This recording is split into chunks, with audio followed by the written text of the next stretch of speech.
Community Television's coverage of town meeting is sponsored by the following corporate underwriters.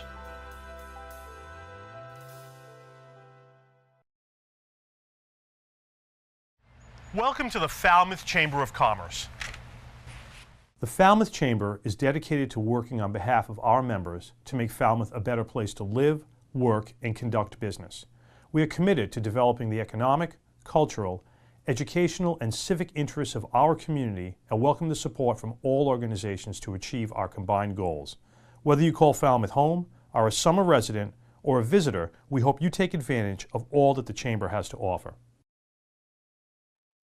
Hi, I'm Bob from Crane Appliance. Since 1983, as a family-owned company, our goal has been simple: to give our neighbors of the Cape and Islands a great shopping experience.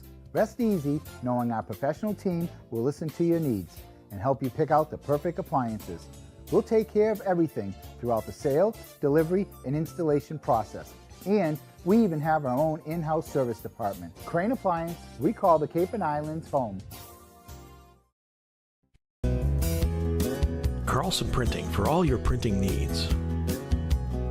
508-548-7303 or toll free at 1-800-696-7303. Our email address is carlsonprinting@aol.com. Carlson Printing for all your printing needs. Hosting services for fctv.org are provided by MegaNet Communications. MegaNet offers a wide array of internet services including Mega Backup Cloud Service, server colocation, T1, fiber, Metro Ethernet, as well as telephone services such as hosted PBX and digital voice. Their number one goal is to keep your communications network up and running and allow you to focus on growing your business. 877-634-2638 or meganet.net.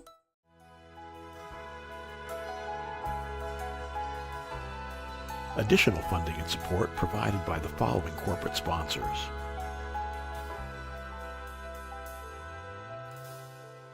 Francisco Tavares Incorporated is proud to be celebrating 70 years providing both residential and commercial landscaping.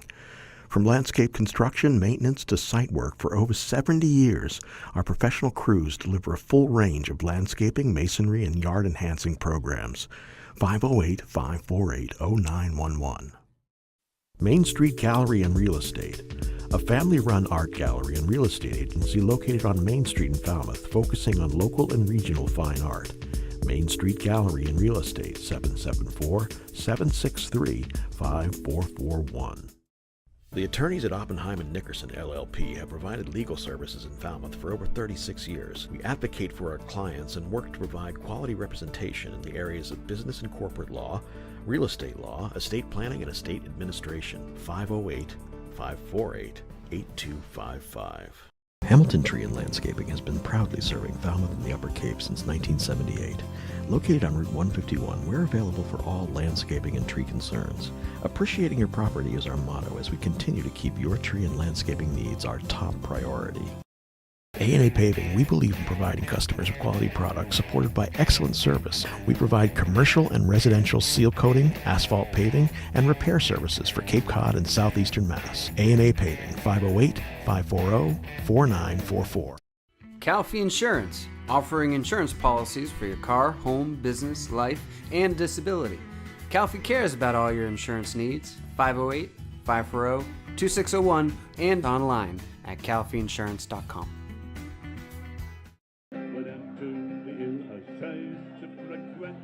Liam McGuire's Irish Pub. With a newly renovated dining room, it's what an Irish pub should be. Main Street, downtown Falmouth. Eastman's has been Falmouth's hardware store since 1913, with a newly added retail space providing kitchen accessories and gourmet foods. Our friendly staff is available to assist you with your hardware and kitchen needs. 508-548-0407. Carpet Barn, Carpet One Home Showcase, a local family-owned business offering all your premier carpet and flooring needs. They also feature tile and vinyl floors, area rugs, window treatments, and kitchen and bathroom cabinetry, serving you at 4 convenient locations.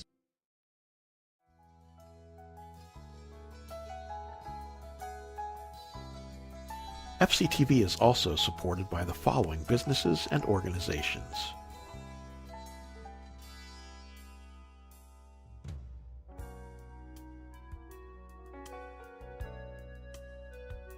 Dogs and Hogs, 781 Main Street. Ample parking in the back by our fence.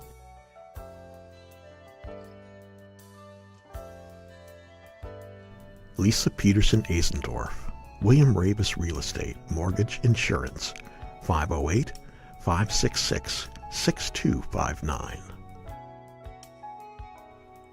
Grassi Septic Solutions, 508-548-7500.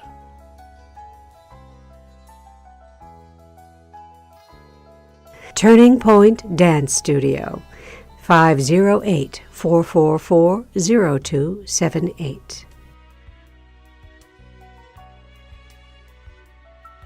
J. Miller Picture Framer, 681 Falmouth Road, 508-539-3888.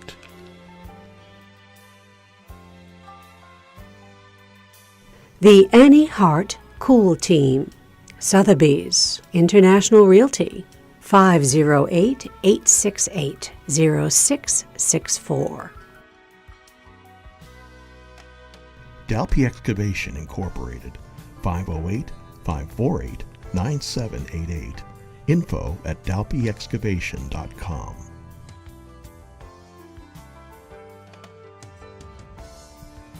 Village Lamp and Repair Shop, 508-274-2057.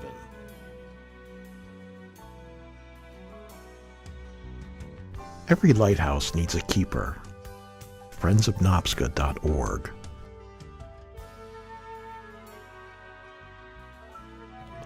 People for Cats, 44 Beagle Lane, T-Ticket, Mass. 508-540-5654. info@peopleforcats.org.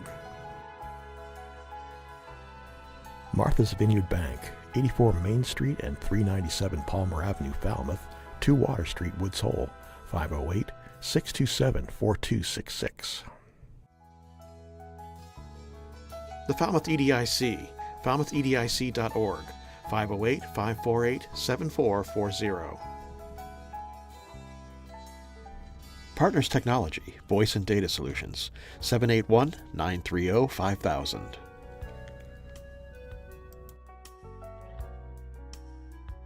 Wacoit Congregational Church, 508-548-5269.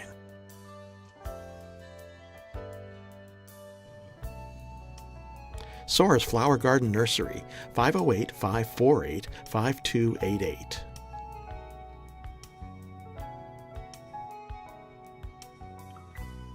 M. Duffney Builders, 508-540-3625.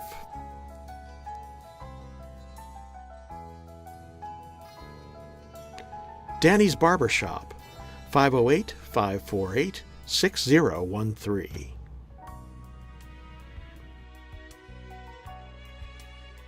David Rogers Electric, 508-274-2057.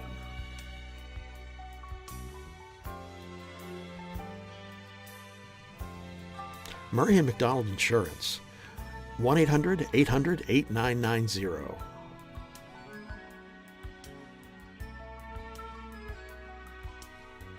Chapman Funerals and Cremations, 508-540-4172.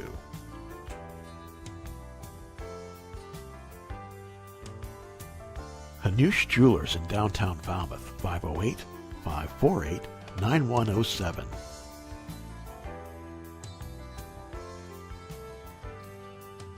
Mahoney's Garden Center, 508-548-4842.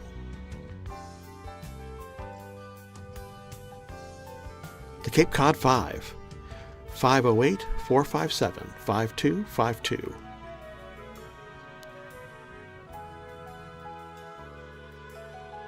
And Steve's Pizzeria and More, 508-457-9454.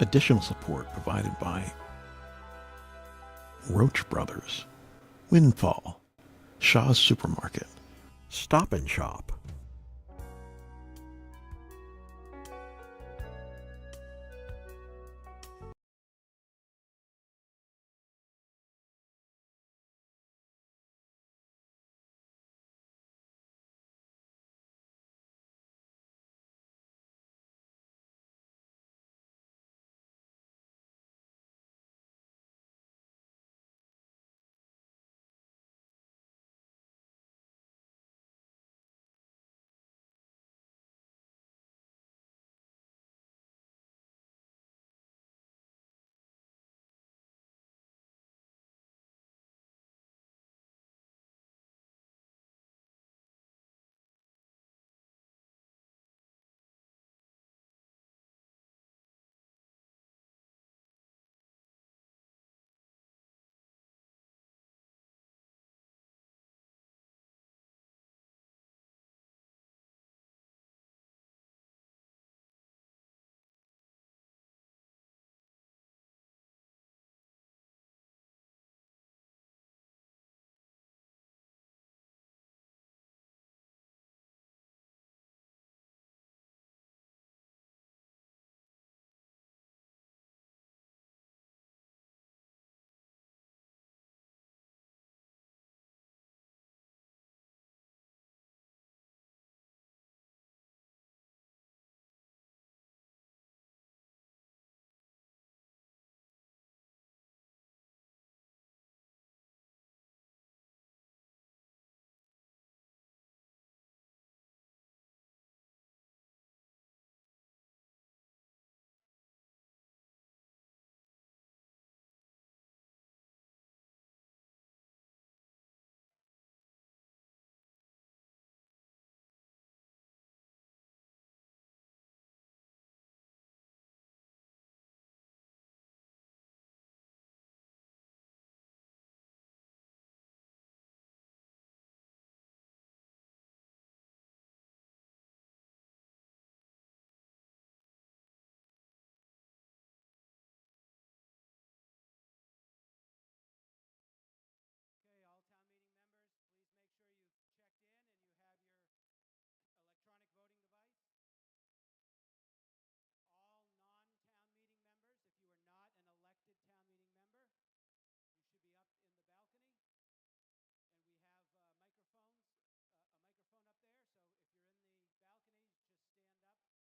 press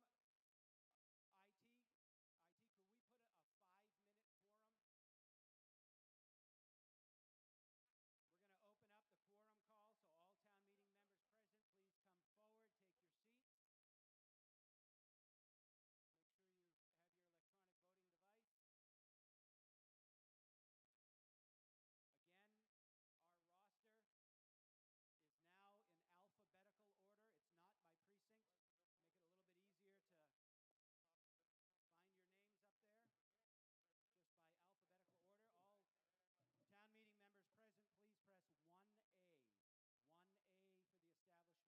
quorum.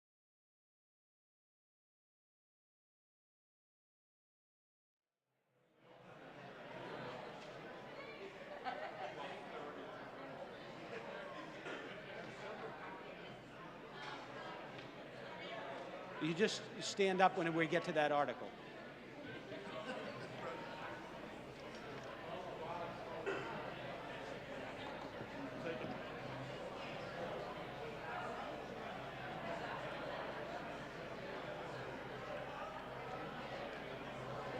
Okay, all town meeting members present, please press 1A for the establishment of a quorum.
Again, just want to remind all non-town meeting members, if you're not elected as a town meeting member, you should be in the balcony. We do have a microphone in the balcony. When you'd like to speak, if you just stand up, walk over to the microphone, I'll add you to my list, and then you can sit until we get to you. I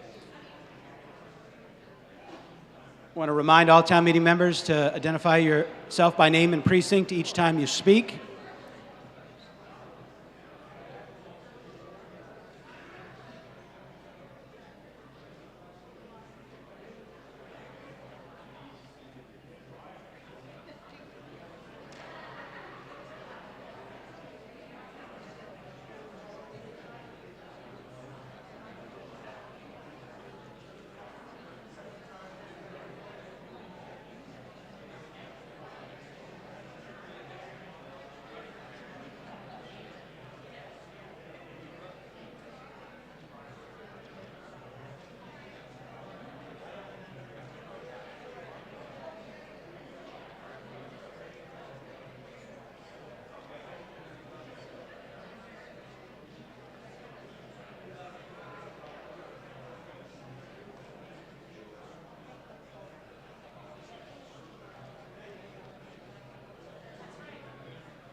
Okay, by a counted vote of 177, we have a quorum, and I call the annual town meeting back into session.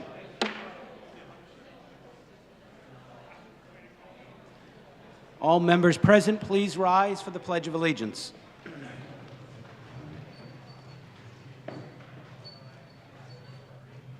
I pledge allegiance to the flag of the United States of America and to the republic for which it stands, one nation, under God, indivisible, with liberty and justice for all. This time I'll call up Dr. Antonucci for our invocation.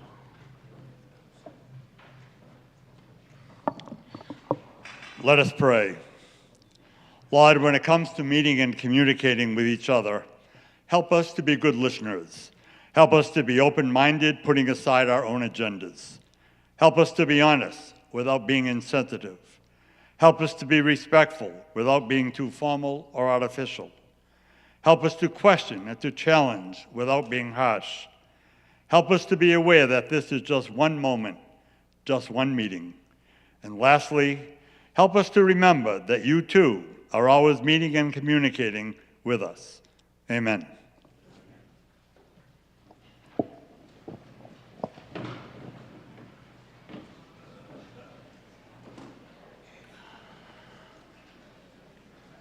Before we begin, I have a few announcements.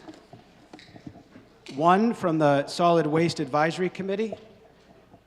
The business owners and residents wishing to drop off recyclables at the Thomas Landers Road Waste Management Facility can either, you have an annual facility sticker affixed to the vehicle, or purchase a $10 daily sticker at the gate. In addition, there'll be a charge of $2.50 for each 32-gallon container quantity, and additional information about the recycling, which we have back at the dump at the waste management facility, is on the town website. But the committee did not mention that last night and wanted to let folks know that might not be aware that we do have that option back at the facility.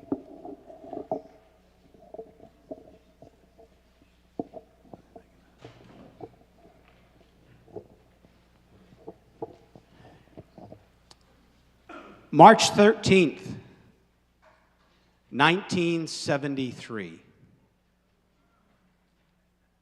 Do you all remember where you were on March 13th, 1973? I don't. I wasn't born yet, but... Andy, do you remember March 13th, 1973? What happened on that day, Andy? He doesn't remember exactly, but that's the day that Andy the Baba Dufresne was elected to the Falmouth town meeting. And this meeting is his 50th year as a member of this august legislative body.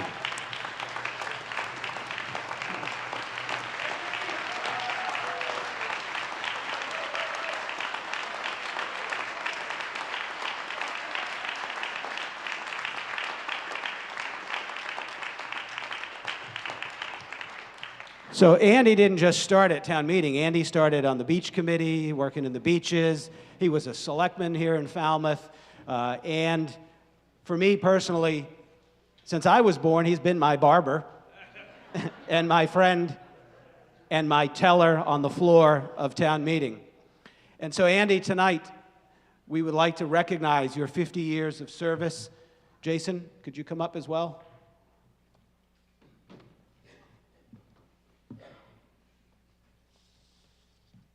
And Andy's service is not only to our town, but to our country as a naval veteran. So, Andy, thank you for that service as well.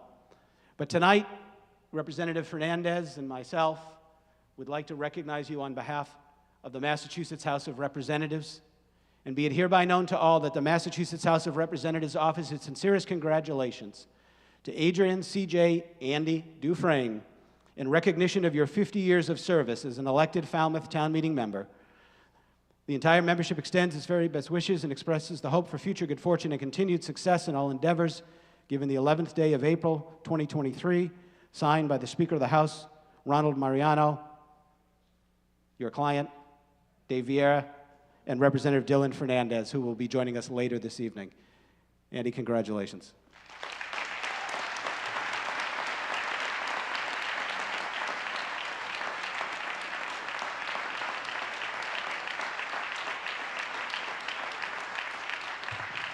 And I forgot to mention he was also on the Finance Committee. On behalf of Senator Moran, Jason Cullinan. Hello, Andy. Good. Andy has also cut my hair. So I am fortunate to act on behalf of Senator Moran, who could not be here tonight, and sends her regrets. And I'm able to present this official citation from the state Senate. Be it known that the Massachusetts Senate hereby extends its congratulations to Andy Dufresne in recognition of your 50 years of service to Falmouth as town meeting member and selectman, also your enduring commitment to country in the United States Navy, and your skilled scissors and sage advice, making you everyone's favorite barber.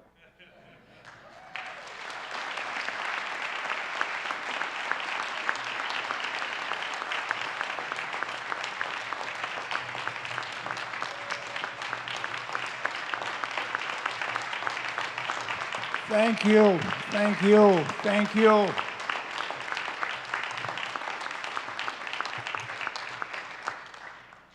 To all my colleagues here in this room, thank you for this honor that you put placed on me tonight. It's been a long 50 years, and we've accomplished a hell of a lot. But let's watch what we're doing from now on. Thank you.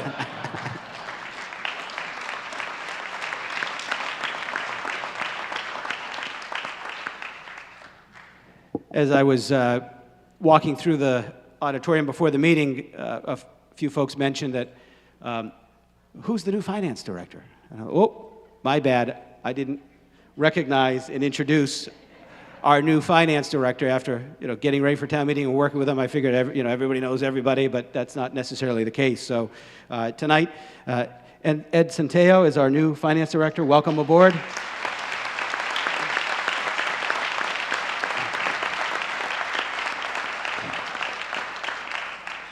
And our fairly new town council, for those that might not know, because some folks asked me about that as well, is Maura O'Keefe, our town council.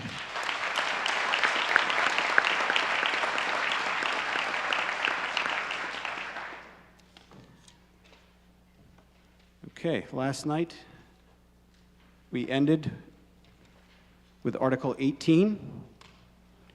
Article 18 is to amend the town bylaw to insert a plastic reduction section. Chair will recognize the Select Board for the main motion. Mr. Moderator, I move Article 18 is printed. Article 18 as printed. Mr. Gesson. Am I good? Thank you, Mr. Moderator, and for those involved in the discussion surrounding this. I feel privileged to be a part of an environmentally focused community and to be able to stand here as a citizen and bring forward this plastic reduction initiative. Over the last several weeks, through many conversations and perspectives, I've had the chance to listen to the concerns of plastic-using business owners, to listen to the success stories of plastic-free businesses, and to listen to stories of attempts at voluntary transitions towards plastic-free operations.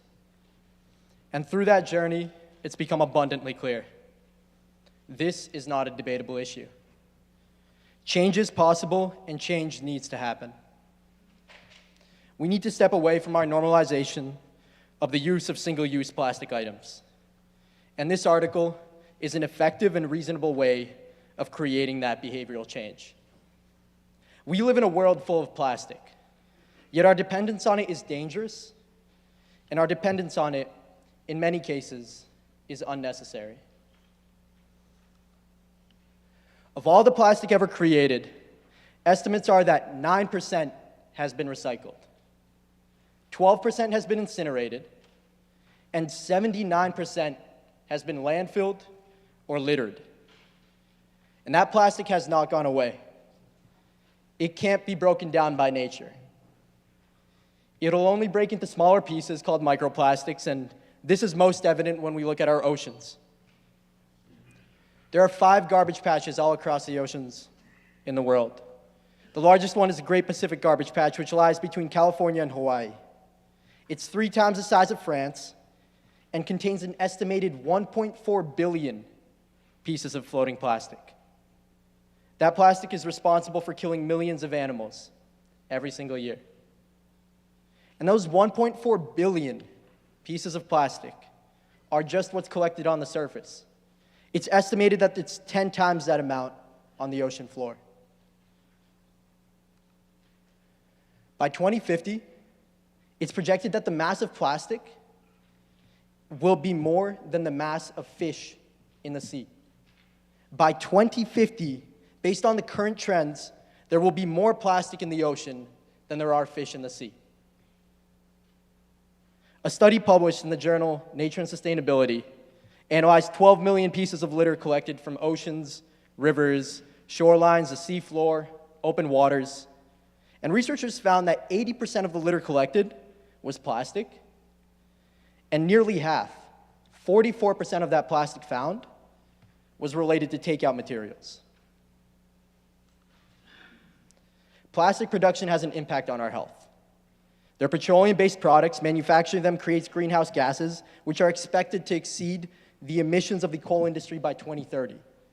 Just 7 years from now, based on our current trends, plastic production will exceed the emissions of coal. The picture on the screen over here is protesters living in Cancer Alley, Louisiana. It's a stretch of land that is home to numerous petrochemical plants, and these citizens over here, this past month, from this parish of St. James,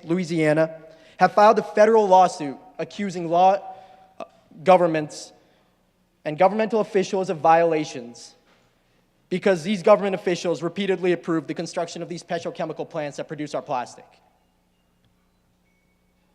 Harvard Health Studies, as well as other researchers around the world, have found that certain chemicals in plastic leach out of the plastic and into the food and beverages that we eat.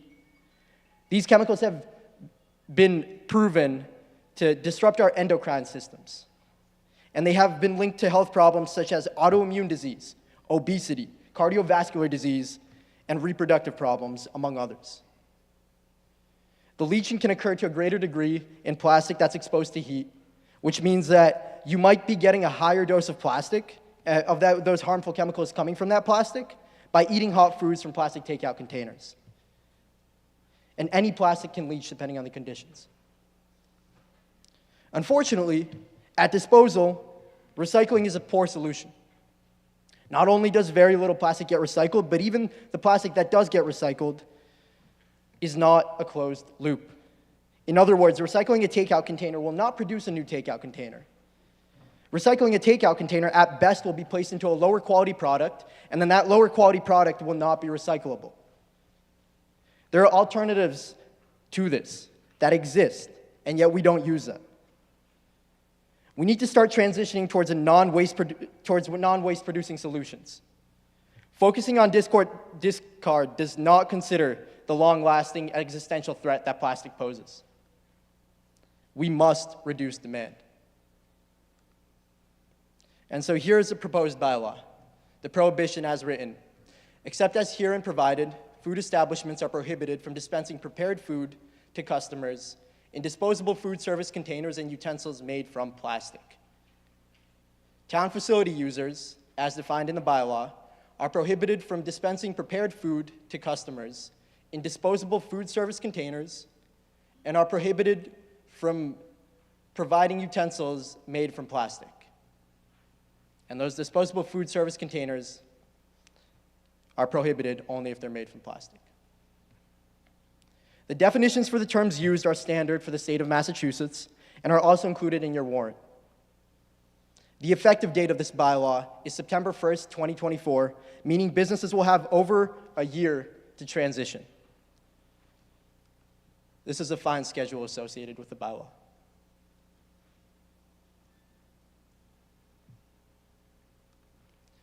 Tonight, you have a decision to make. You have an opportunity to promote the health of our community and visitors and take a leadership stance in environmentalism. It's time we put environment over profit. Our health is not worth the convenience of plastic. We need this bylaw, and we need it as a bylaw. It requires no further debate and no committee formation to evaluate its merits. We know that plastic is an issue, and we know that there are sustainable options available for businesses to transition to. Voluntary action does not work. We've known about these issues for decades, and effective action has not been taken. It's time for us to take a bolder step towards a livable world. Change starts with you and your vote. And so I urge you, as a member of the inheriting generation, I urge you, vote yes on Article 18. Thank you. Ms. Siegel? I've got you on the list in the balcony, but Ms. Siegel is next. Thank you. Deborah Siegel, Precinct 6. There is no question about the validity and the horrors of the consequences that Mr. Gessen has presented tonight. Before offering this amendment, I'm going to offer an amendment, and before doing that, I would like to recognize the efforts of both Mr. Gessen and the Select Board to attack this crisis.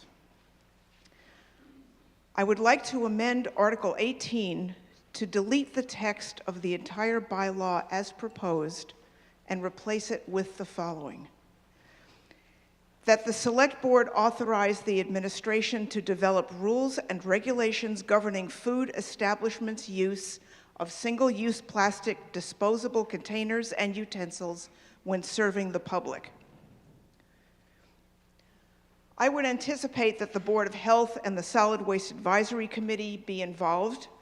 Their participation would ensure that the process will be a very public one that encourages participation by the business community and the community as a whole, and I would hope that they would bring this back at fall town meeting. Having been a committed recycler and environmental advocate for close to 40 years, it pains me to oppose this article as written, especially because of the wonderful efforts that Mr. Gessen has put in. Should town meeting support this amendment, my sincere hope is that it will start the process of accomplishing Mr. Gessen's laudable and urgent goals. We have no time to waste. Thank you. Ms. Siegel, by any chance, do we have a slide for that? Or? No, but I... Okay, yeah. Could you just read it one more time for town meeting members? Yes, the actual amendment is that the Select Board authorize the administration to develop rules and regulations governing food establishments' use of single-use plastic disposable containers and utensils when serving the public. Okay, discussion on Ms. Siegel's amendment. Mr. Netto?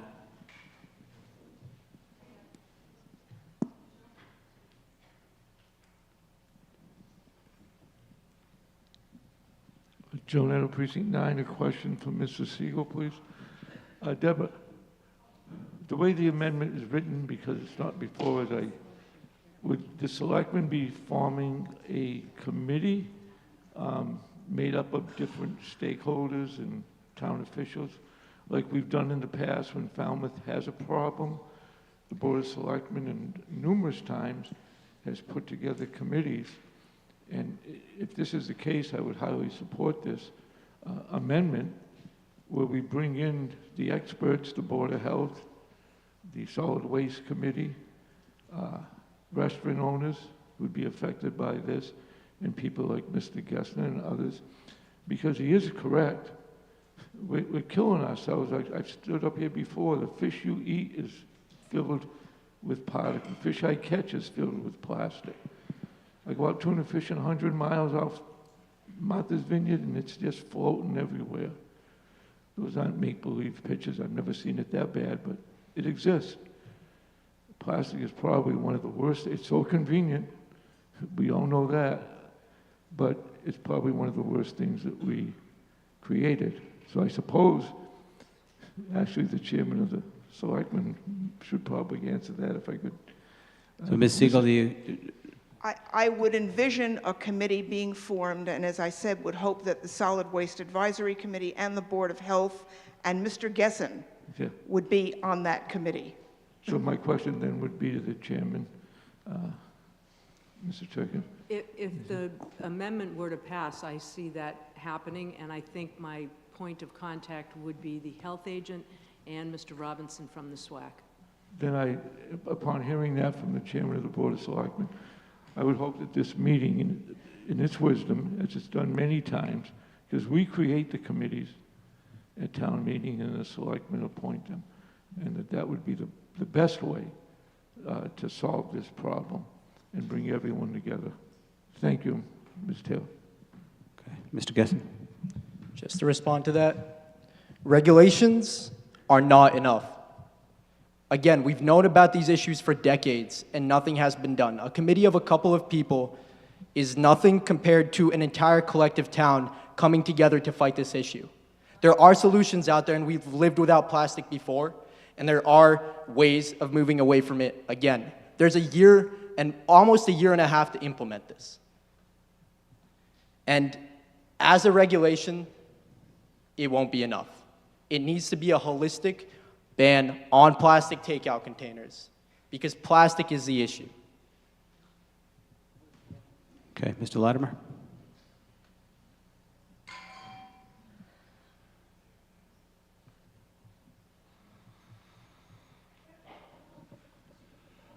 Richard Latimer, Precinct 1. I support this amendment for only one reason as a lawyer. I want this regulation or this bylaw to be bulletproof, which means if we, as an elected body with no particular expertise, pass this as a regulation that prohibits people from doing something on pain of penalties, on fines, it could be challenged. Most recently, we all know about the federal judge in Texas who has thrown out this abortion pill because it's alleged that the FDA didn't do its due diligence in forming the approval. Well, the same kind of principle would apply here, only we'd have people who are being hit for violating this taking us to court. The way to prevent that is to, and I would suggest we also bring in the DPW to document the problem as it exists in this town, and the health agent, and do their diligence and come back in the fall with, I would say, not simply a regulation, but a ban. But just do it right. Thank you. Okay, Mr. Kasparian.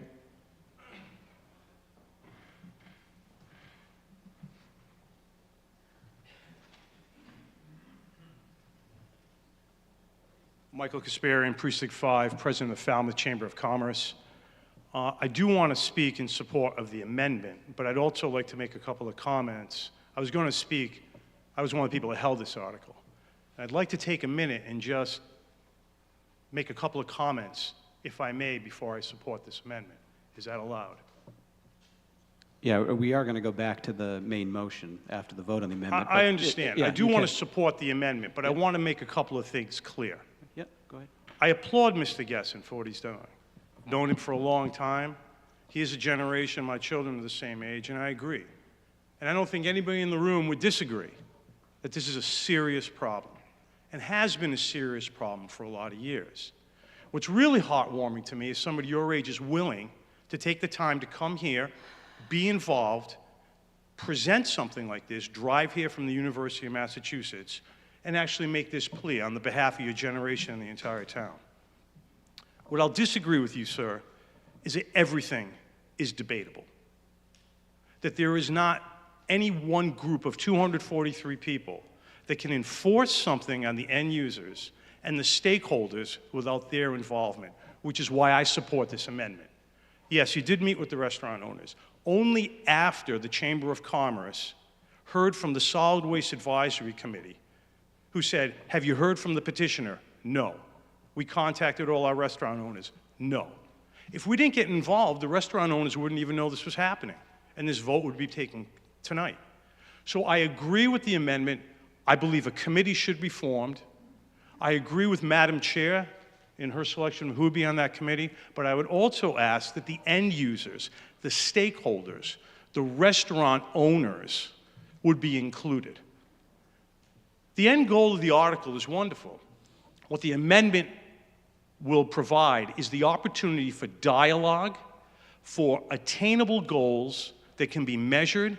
If we're going to do something punitive, where we're going to be putting fines for people not following the rules, we have to come up with a bylaw or guidelines that people can understand and that people can actually pay attention to and get measured. This bylaw, the way it's written, I mean, for one example is, why are schools exempt? If we want to teach people about plastic use, why would the kids in the schools be able to use plastic utensils? But restaurant users cannot? Why can people walk into Ace Hardware and buy screws and nuts in plastic containers? I understand we have to start somewhere, and the restaurants are a good place. And to Ms. Siegel's point in her amendment, I haven't spoken to one restaurant owner, those of whom were even included right here, who have not said they'd be on board. Last fall, Mr. Donald withdrew his application when the Chamber promised to reach out, which we've done consistently with the restaurants. It's been 4 months, and many of them have not only completely stopped using black plastic, but those who have not been able to are looking for alternatives. What this bylaw presents right now, it's punitive, and what it talks about is the problem. I don't see any solutions. What I see is there are other alternatives out there. Has anybody asked the restaurant owners what those solutions are?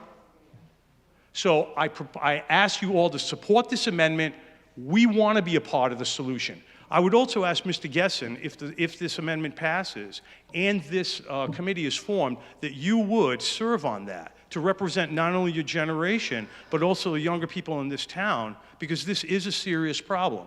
But we're not going to get it solved until we all come together, and this amendment will provide the vehicle to do that. Thank you. Okay, down on the far right. Yep.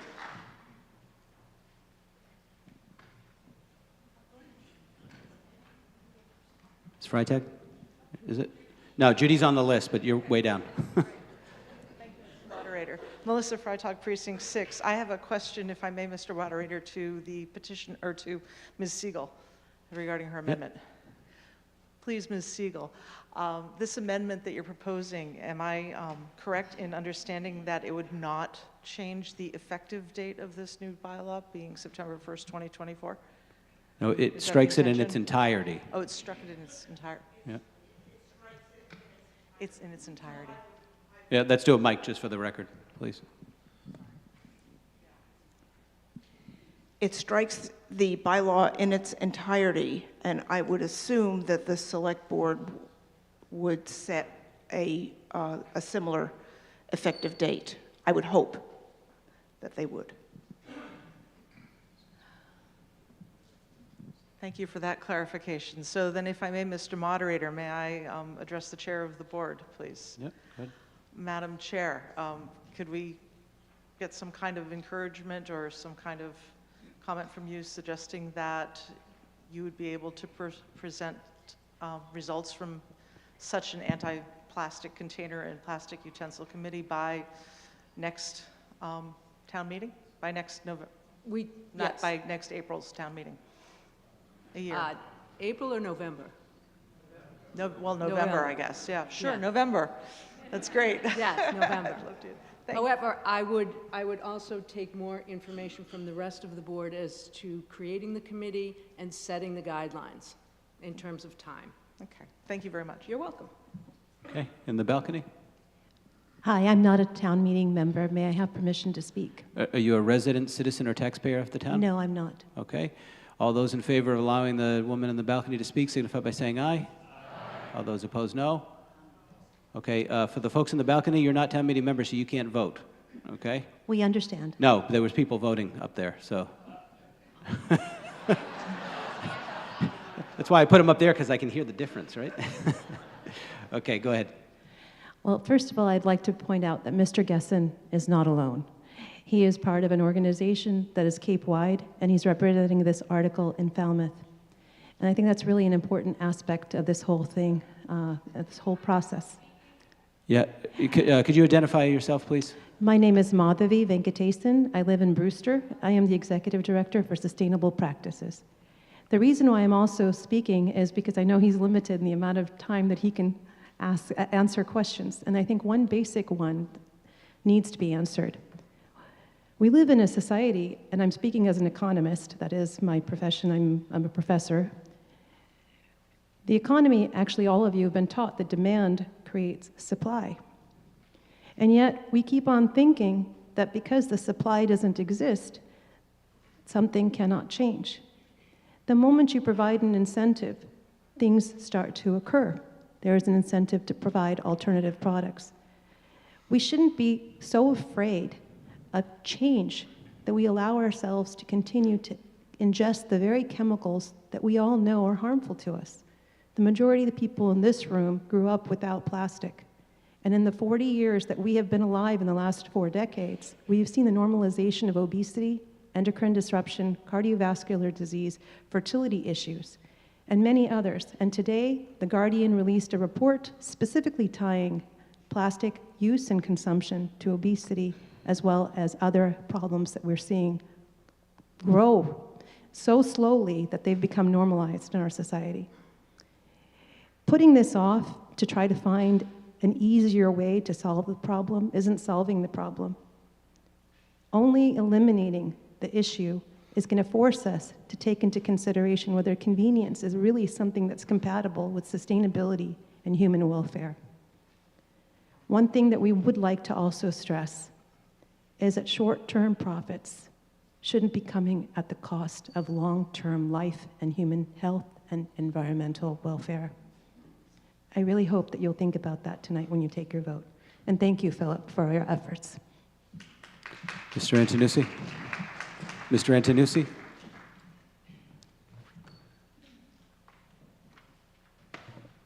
Bob Antonucci, Precinct 6. This brings to mind tonight a good practice for town meeting. For many times I've been thinking that someone brings a petition article in and we vote yes or no without a lot of study. So I think this amendment tonight really sets in place a process and procedure which we should use in the future. We did the banning of the water bottles and I supported that, but we did it in one night with any formal input from the community. Going forward, I think this would set an example for other petitioners that we do it this way. I'm confident that the Board of Selectmen, Mr. Gresson, and everybody else will be involved, and we'll be back here in November supporting some kind of article.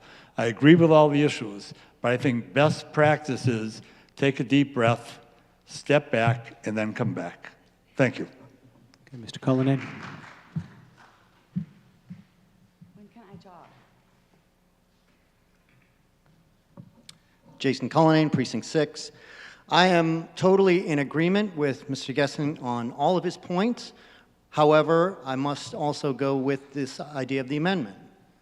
It is suitable, feasible, and acceptable that we take our time, as is pointed out, for legal reasons, for practical reasons, setting a precedent, and allowing, I hope, experts in, or not experts, but companies that make alternate packaging can be allowed to speak and present, what they do, and have some of the companies and takeout businesses in our town look at the options that they may not even know about, whether it's reusable metal containers that are checked out like a library book, or something made with leaves or sugar or something like that that decomposes. So I think having serious study on this is the best way forward to make sure it's ironclad and that we get it done and do it properly. Thank you. Ms. Fenwick?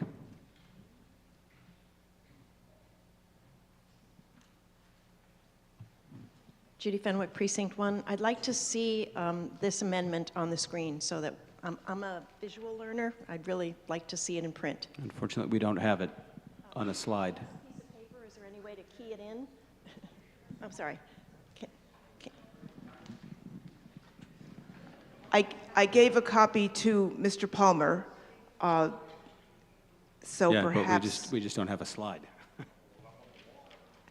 Okay. If you'd like me to, I can read it again through Mr. Moderator. Read it one more time. Okay. Please. That the Select Board authorize the administration to develop rules and regulations governing food establishments' use of single-use plastic disposable containers and utensils when serving the public.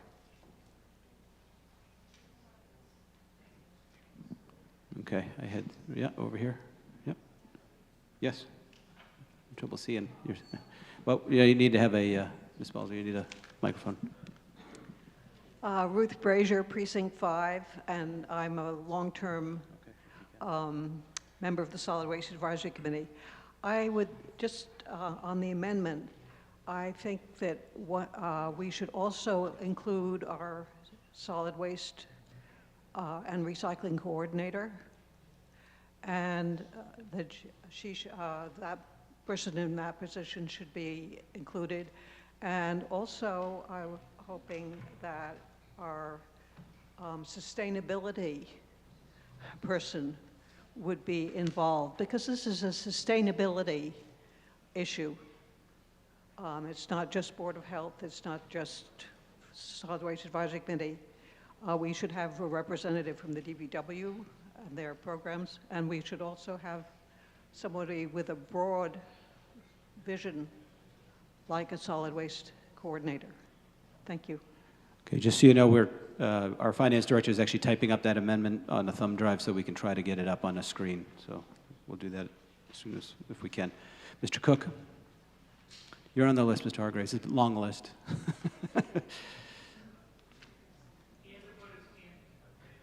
Need a microphone for Mr. Cook, please?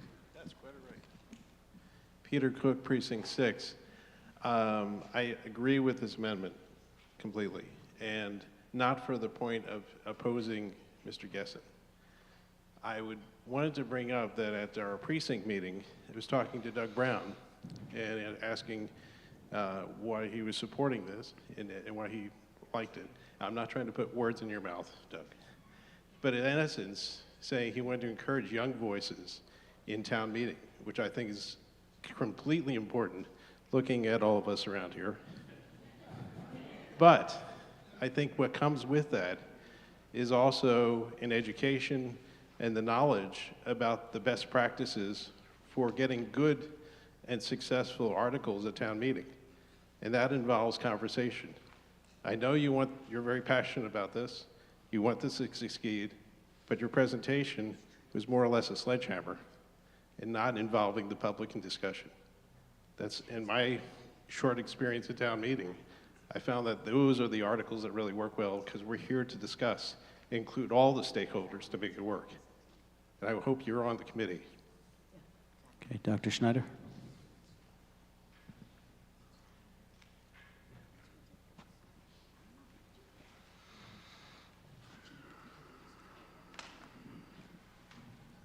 Thank you for your hard work and for trying to move us in the right direction.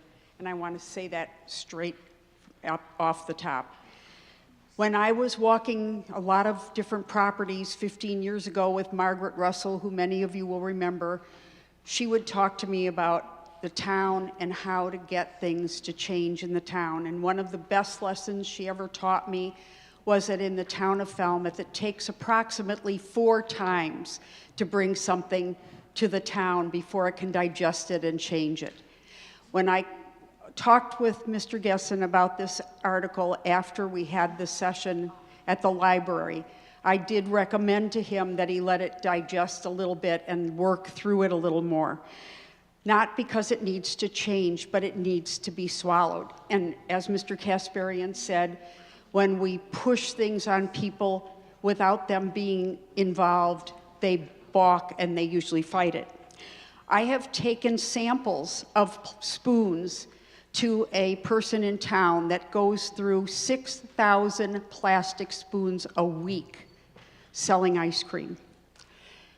I have tried really hard to get that to change, and I will tell you that the comment I always hear is, it costs me a lot more money. So when you form this committee, if that is the way we go, I hope one of the things that you'll find is a way to make sure that the consumer, not the business person, bears the burden of that, because these are usually things that are conveniences and in some cases even luxuries.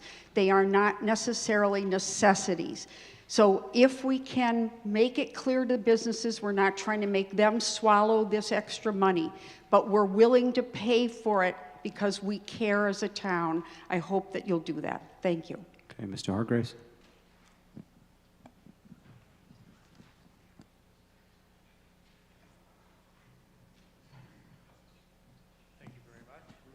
Peter Hargraves, Precinct 9. I want to congratulate Mr. Gessen on an audacious presentation, an audacious goal, and one shortcoming I find in the amendment is it's just not audacious enough to do justice to what's needed. So I support the amendment, but I think, and thank you, Ms. Fenwick, for asking for it to be read again, and there it is, saying that regulation governing food establishment and single-use plastics, use of single-use plastics, is just not audacious enough. I think it needs to state something in the spirit of the petitioner's request that says something more like how to replace and eliminate plastic. And then we can use that. That's a better yardstick to measure the progress and solutions that this committee would come up with. I like everything people have said about the process and the committee, but I don't think that's audacious enough. So thanks for giving us a vision. Okay, and thank you to Mr. Centeo for typing up the amendment for the slide. On the fly. Thank you, sir. So, Okay. I mean, so someone asked, am I amending it? I mean, I think I didn't see it and I haven't considered it, but help me with this, please. I'll say what's on my mind for better communication, and you guys can polish it if you need to or want to. I would say the Select Board authorized the administration to develop rules and regulations governing food establishments, governing the rules and regulations with the goal of eliminating or replacing the use of single-use plastic disposable containers and utensils. So rules and regulations with the goal of eliminating or replacing the use of single-use plastic disposable containers. Because as Mr. Gessen has said, I think, and also Madavi, that regulating them doesn't do any good. Okay, so let's do that again. So I need the exact language. With the goal of? Eliminating or replacing. All right, let me write, hold on. Eliminating, the goal of eliminating or replacing. What? Just eliminate, thank you, friends. Eliminate the use of single-use plastics. It's the Second Amendment. So the discussion is, pause this. The discussion is now going to be on Mr. Hargrave's amendment, which is to add the language with the goal of eliminating the use of single-use plastics. Yes. Yep. And then we'll debate that a little bit, and then we'll vote on that. If you vote yes, then Ms. Siegel's amendment has been amended to include that language. Then we will vote on that. If you vote no on Mr. Hargrave's amendment, then we will go back to Ms. Siegel's amendment, vote yes or no on that.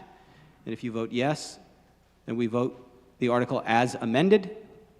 If you vote no, we go back to the main motion. Okay? So I'm going to open up a new speakers list on Mr. Hargrave's amendment. Mr. Gessen, do you want to address that amendment?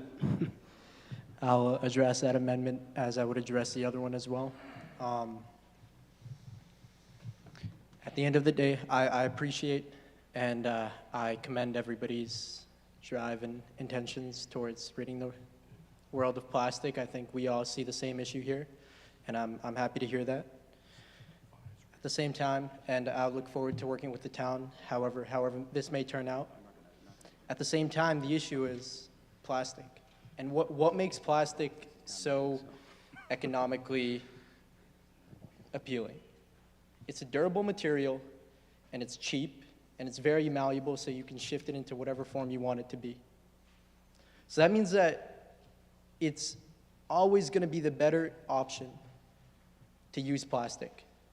And so if you ban one single type of plastic, or one specific use of plastic, and one specific type of material in this place, another type of plastic will come up and replace that one. And yet, the thing that makes plastic such an appealing thing economically is also the thing that's killing us, because it's such a durable material that when we stop using it, it doesn't just cease to exist. It exists for centuries on end in our waterways, in our oceans, and that presentation may have felt like a sledgehammer. Maybe 10 years ago, when we were facing the same issues, it wouldn't have felt that way because the numbers wouldn't be that crazy. But that's just reality. That's where we are right now. And regulations saying that we'll think about making change, that should have happened 15 years ago. Right now, we're at a point where it has to be bold action. We have to start moving forward with something that will legitimately influence change. There are alternatives out there. Some of them are more inventive than others. Some of them are as basic as replacing it with a biodegradable. Some of them are reusables. But the only way to stimulate change, behavioral change, is with passing something bold and holistic. And so that is the intent of this. To be a little audacious, maybe. But that audacity, it doesn't come from a place of muddling the facts. Everything on there was real. everything on there was true, and I find it tough to believe that a collective over a year and a half will not find a solution or an alternative for themselves to use if one single material is taken out of their supply. And so I beg you, please, say no to both of these amendments and approve the article. Thank you. You're on the list, Ms. Fenwick. Ms. Whitehead, I'll add you to the list. I thank Mr. Hargraves for his... No, I said Ms. Fenwick. Oh, I am sorry. Okay, Ms. Siegel. I thank Mr. Hargraves, and I think it's a great idea, and I like the audacity of it. So I think substituting the words eliminating and replacing is a good move. Thank you, Peter. I think we're just using with the goal of eliminating. That was his final wordsmithing, which is up there now. So where is this amendment in there? I'm sorry. So this is the new amendment with the goal of eliminating, right? Okay. With the goal of eliminating single-use plastic disposable containers. Okay. He chose not to use the word replacing after the side conversation with a colleague. And I thought that the word food establishments had somehow gotten out of there too. So thank you. How did you do that so fast? Is this the... Well, I'll take all the credit for that, but I don't know how it happened. Okay. That was our IT staff. Thank you. So while I have the microphone, one of the things I found, and I talked to Philip about this last night when we were leaving, is that town meeting likes to move a little bit slower sometimes than passionate petitioners. And so I told him to be patient because we might not pass what he had invented, but what might come about tonight. So this is a very short, not sweet enough for Philip, but I think with your patience, by November, hopefully we'll have something. And I would just like to mention, food establishments are moving slower than the hotel business. Hotels are now getting rid of the nips that used to be in the bathrooms with your shower gel, your shampoo, your conditioner, and they're replacing them with larger containers that are wall-mounted in showers. So we got to think bold to make this happen for you. But I think with the addition of Mr. Hargraves that we're on a good path. Thank you. Okay. Yep. Just that if the maker of the original amendment is acceptable as a friendly amendment, can we only vote? No. Okay. No, we're not going to rewrite parliamentary procedure on the floor of town meeting. Go ahead. Yep. Jim Callahan, Precinct 5. Just a quick question. The original Article 18, I believe, it is 17 months. Are we saying in 17 months we can't have committees and everyone involved in deciding exactly how we're going to proceed? I don't quite understand. We're talking about amendments, we're talking about changing things. 17 months for all the committees and the great people we have in town and the committees to get together? I'm a little confused. Can someone answer that question? 17 months and we can't really get everything together after passing this Article 18? Okay. Are you directing the question to somebody in particular? Anybody. Okay. Mr. Brown? Good answer. I believe the intent was that we come back and have this in November to vote at town meeting, and then the following interim period would be to ramp up to it. I think that's what we agreed on. Yeah, no, I think his question was the effective date of the underlying main motion, right? That was the question Mr. Callahan had. Okay, Ms. Whitehead?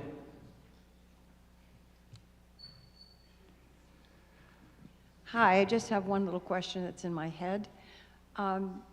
Eliminating single-use plastic disposable containers, but it's for all of the public, serving the public.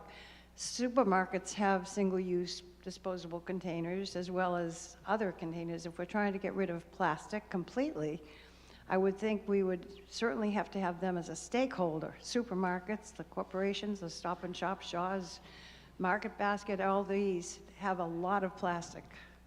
So I don't know how that enters into this, but I think it's an important one if you want to cover the bases. Mr. Latimer? Okay, Mr. Latimer?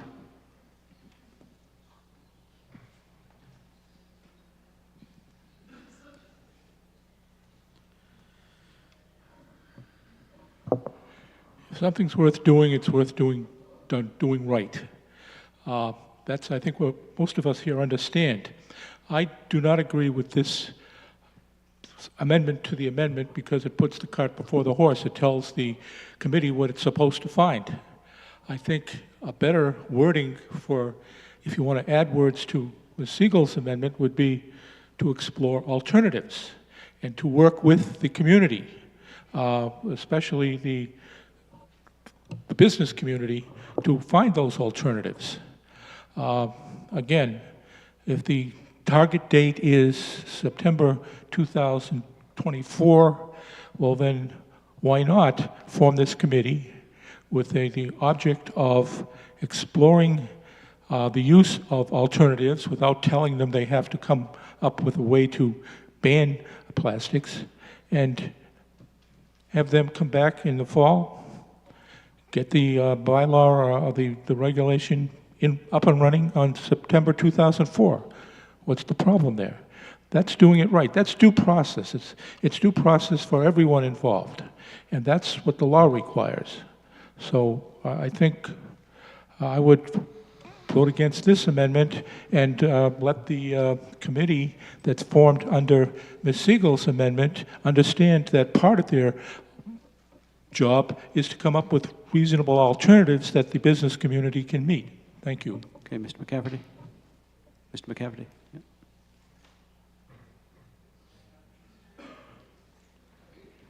Perhaps a minor but significant point is it talks about regulations and not a bylaw, so it wouldn't come back to town meeting. Yeah, if it's a regulation, it's administrative law. If it's statutory, it comes back to town meeting. So We get to approve regulations? Okay.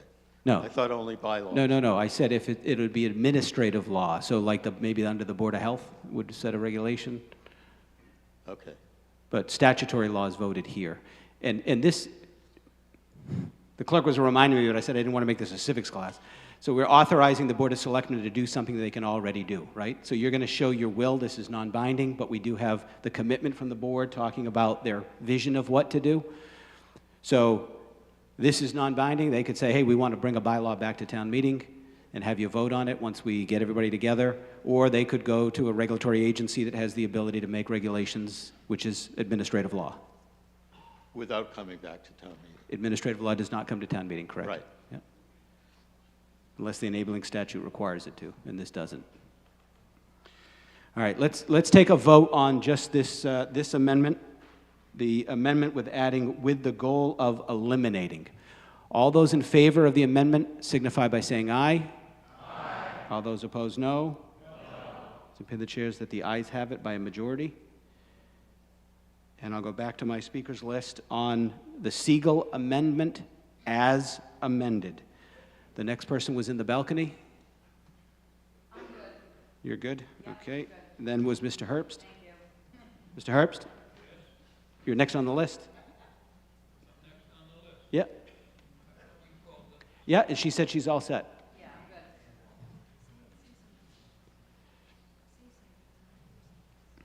good.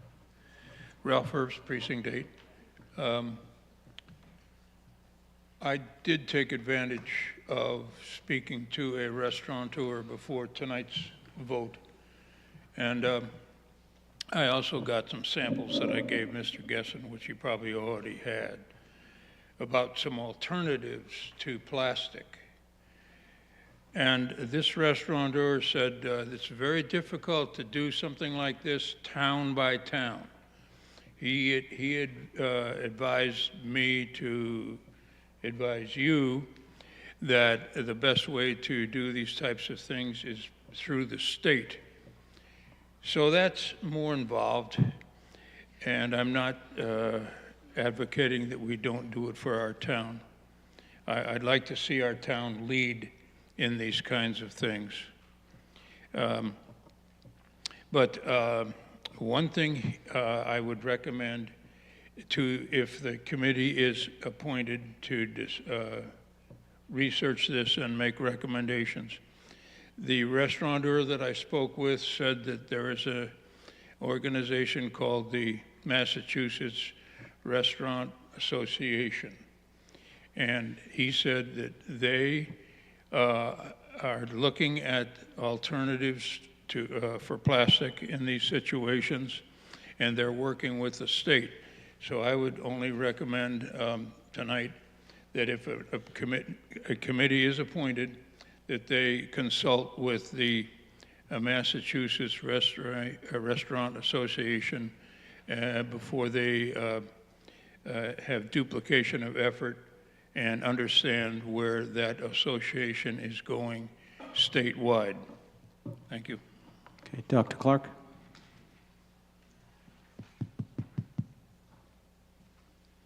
David? Yeah, put you on the list. Peter Clark, Precinct 1. I think we're asking the Select Board to do an important but ambitious task to report back to us. If the Second Amendment hadn't been used, I would have been recommending a budget. I hope that the Select Board has some money that they can help this committee to ask consultants or get other advice that may be necessary. So I can't recommend a budget, but I hope you'll provide one if needed for this job. Thank you. Okay, the gentleman in the aisle, yep. John Nolan, Precinct 1. Thank you very much for your effort. We appreciate it, and my wife and I we have 2 grandchildren, and we know that, it's very important to them. We got a good lesson the other day. We got a gift basket of fruit in a plastic basket with a plastic insert and about 25 plastic rods. And it's unbelievable. I think if we go with this amendment, it gives us 6 months to put some teeth into the bylaw, to be specific, and still maintain the September 2024 date. And I really advocate this amendment. Thank you. Okay, Mr. Wilbur. Hi, my name is Jude Wilbur. I'm a resident of Hatchville. May I speak? Yep. Hi, everybody. I'm an oceanographer by trade, and in 1987, while working for the Sea Education Association and sailing out of Woods Hole, I published a paper that was entitled Plastic in the North Atlantic Ocean. It was the first paper to deal with plastic distribution widespread in the oceans of the world. And it was my 15 minutes of fame. I was interviewed by the Washington Post. I was interviewed by the Los Angeles Times. And at the time, I have to say, I didn't think it was going to go the direction that it went. I thought it was maybe just a passing thing that we were seeing out there in the ocean, along with tar. Tar was another pollutant that co-evolved with plastic out there. But I was wrong. I was wrong, and as we've seen tonight, the evidence is clear that there are 5 great garbage patches coinciding with the 5 great gyres of the global ocean. And it's not surprising that's where they are. But it's not just out there. That plastic is in a circulatory pattern that is delivered to coastal systems all over the planet too.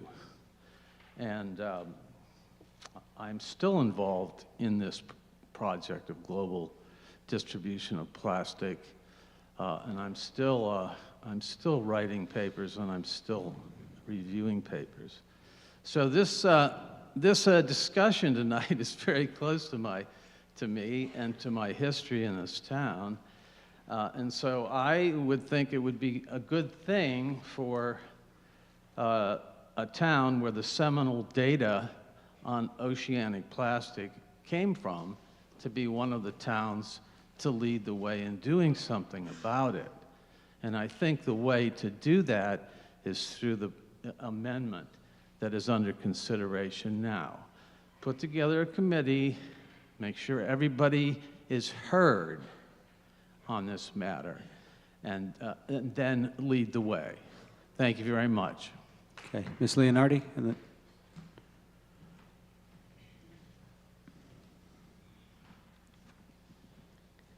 Amy Leonardi, Precinct 8. Philip, thank you very much for bringing this before us.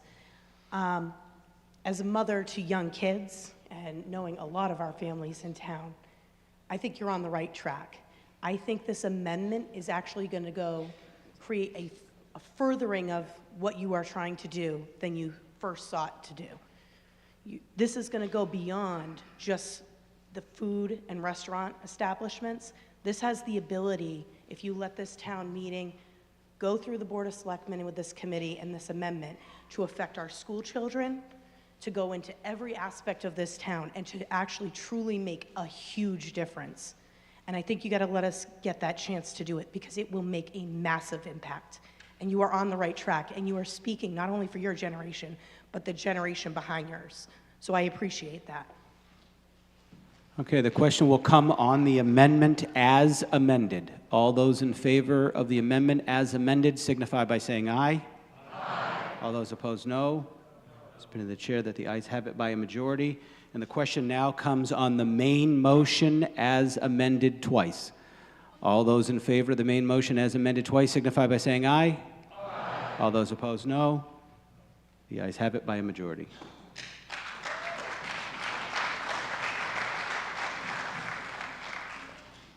Article 19, this is a resolution in support of changing the state flag and seal of Massachusetts. The Select Board for the main motion. Madam Chair. Mr. Moderator, I move Article 19 as printed. As printed. Ms. Feynman Silva.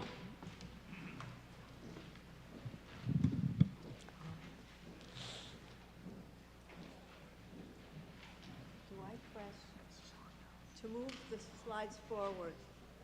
Do I press? You got to ask them. I don't.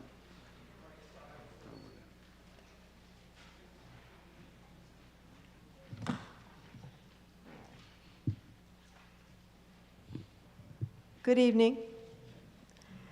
My name is Sandy Feynman Silva, Precinct 2. I am part of a statewide coalition to change the state flag and seal because I firmly believe, and many Native Americans agree, that non-Native settlers should lead campaigns like this to right the wrongs of our history. Native Americans, only about 2% of the U.S. population, cannot do this alone. As Robert Kraft reminded us recently in the fight against anti-Semitism, Jews, representing only about 2.5% of the U.S. population, cannot and should not stand alone to end anti-Semitism. Native Americans at the time of the European encounter were a vibrant, highly diverse people of 100 million or more, living in thousands of tribes and named settlements throughout what is now the United States of America. Within 100 years of contact, an estimated 90% died of disease, conflict, and starvation. Settlers in 1620 found substantial evidence of human activity throughout New England, including gardens, villages, neighborhoods, and well-worn trails throughout the region. Well-established systems of trade existed as far as Ohio and the Southeast. Indians traded food, shells, wood products, pelts, rock and stone, including flint, obsidian, and quartz, among other commodities. As you can see from this slide, the Massachusetts nation, from whom our state took its name, had dozens of established named settlements in 1620. As Native Americans were murdered or died of disease, villages, gardens, hunting grounds, and foraging grounds were taken over. Only some place names survived the physical and cultural genocide. Wampanoag settlements, too, spanned a wide area from southeastern Mass to Cape Cod. As among the Massachusetts, familiar indigenous place names survived, although the meanings of most were forgotten or abandoned. Settlers implemented the doctrine of discovery, which gave them absolute right to take, by purchase or conquest, land belonging to Native Americans. This doctrine was finally repudiated by the Vatican only last month, on March 30th, 2023, and was at the heart of the tragic processes of pacification, displacement, removal, and genocide of indigenous peoples throughout the Western Hemisphere. This tragic history lives perennially in the hearts and souls of First Nations people, who relive the pain and suffering of their past every day when they see and hear acts of cultural expropriation, disrespect, and stereotyping. These are triggers for painful memories of the virtual extermination of their ancestors and their cultural integrity. The Flag and Seal campaign is part of a global movement to address the painful past, this painful past, and to end the use of stereotypes, demeaning images, names, symbols, and representations belonging to First Nations people. As we examine Article 19 and the flag's images and symbols, we learn how and why these images hurt, demean, stereotype, and expropriate Indian life, culture, and humanity. We'll look at some of these on the next slide. The bow is an accurate representation of one taken from an individual shot and killed in Sudbury, Massachusetts in 1665, according to Edmund Garrett, the illustrator who produced the 1898 version of the Flag and Seal. Oops, I'm sorry, I didn't want to do that. The physical proportions of the Native American depicted on the flag were taken from a native skeleton exhumed in Winthrop. The skull and face were taken from a photograph of a Chippewa Ojibwa chief who lived in Montana, described by Garrett as, I quote, a fine specimen of Indian, though he was not from Massachusetts. The sword looming over the Indian is modeled on Miles Standish's own broadsword. Miles Standish was the military commander for Massachusetts, known for killing Native Americans, including at Weymouth in April of 1623, barely 2 years after the Pilgrims arrived. Ted Kay, a flag expert interviewed in 2019 in the New York Times, said, "The sword was added to memorialize liberty from the British. It was not meant to be oppressing to the Indian, but certainly that's how people perceive it." Just as the Vatican finally reckoned with its past only last month, we as a state must reckon with our past. I was not there, you were not there, but when we refuse to acknowledge the pain caused by the colonial encounter and the disturbing history and origins of images and symbols displayed on our state flag, we become complicit in perpetuating this pain. For almost 50 years, efforts have been made to change the flag, motto, and seal. John Slow Turtle Peters, a Mashpee Wampanoag spiritual leader and director of the Massachusetts Commission on Indian Affairs, joined State Representative Byron Rushing in numerous campaigns to change the flag without success. Finally, on January 6, 2021, a 19-member commission on the flag and seal was formed with 6 tribal representatives, including David Whedon, Mashpee Wampanoag Tribal Chairman, and our own state representative, David Vieira. Thank you, David. After listening to testimony and undertaking thoughtful deliberations, on May 22, 2022, the Commission unanimously recommended that the state should redesign the flag, motto, and seal, and incorporate series and terms in a new seal and motto that are inspirational and inclusive of the diverse perspectives, history, and experience of Massachusetts residents. They further recommended that our state should dedicate more resources to educating the public about the history and cultures of Massachusetts, in particular Indigenous history and culture, the history and usages of the current seal and motto, and the harm inflicted by and efforts to change the seal and motto. What does the resolution ask? Article 19 asks Falmouth Town Meeting members to support the recommendations of the State Commission and send letters urging Governor Healy, Senator Moran, and Representatives Vieira and Fernandez to help to finish the job already endorsed by the Commission. Throughout Massachusetts, there is strong support among Native Americans, and more than 56 towns and cities have already voted to support this campaign, as this map details. Tribal supporters include the North American Indian Center of Boston, the Mashpee Wampanoag Tribal Council Chair David Whedon, Cheryl Andreas Maltese, Chairwoman of the Wampanoag Tribe of Gayhead, Aquina, Brittany Wally, Nipmuc, Elizabeth Solomon, Elder of the Massachusetts at Ponkapog, Melissa Ferretti, Herring Pond Wampanoag, and Amelia and Leonard Forhawks from Florence, Mass., among many others, individuals and groups.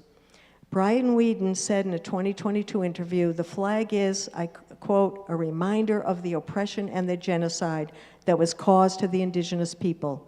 We all agree after hearing from the indigenous groups in the commission that our nation's history has been very one-sided. It's always been from the colonial perspective," he said, "and the indigenous people have been the ones who have been advocating for the Commonwealth to bring forward this change to our state seal and our motto.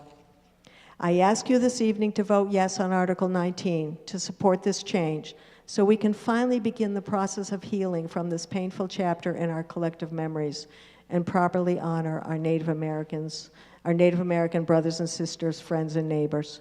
Thank you very much. Okay. Mr. Doyle? Mr. Doyle? Yeah, I'm Kevin Doyle, and from 346 Mill Road, but I now live in Southport in Mashpee, and request permission to speak. Okay. All those in favor of allowing Mr. Doyle to speak signify by saying aye. Aye. All those opposed, no. You guys have it. Unanimous.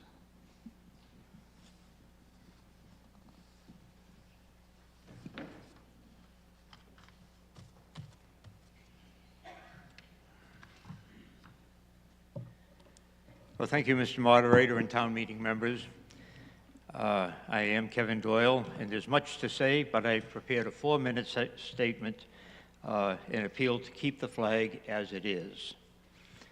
Governor Healy has already given an extension on the flag to the Flag Commission, and now we'll go into the 3rd year without a proposal. The commission is 19 very smart people with a mix of tribal leaders, as you've heard, and those who arrived after 1620.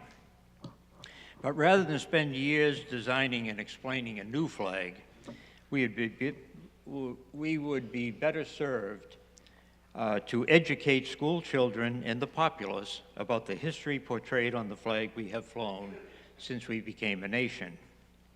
It might be easier to change the flag than to change perceptions, but I'm a Revolutionary War historian and a student of heraldry, so I'll try. There are 2 images on our flag.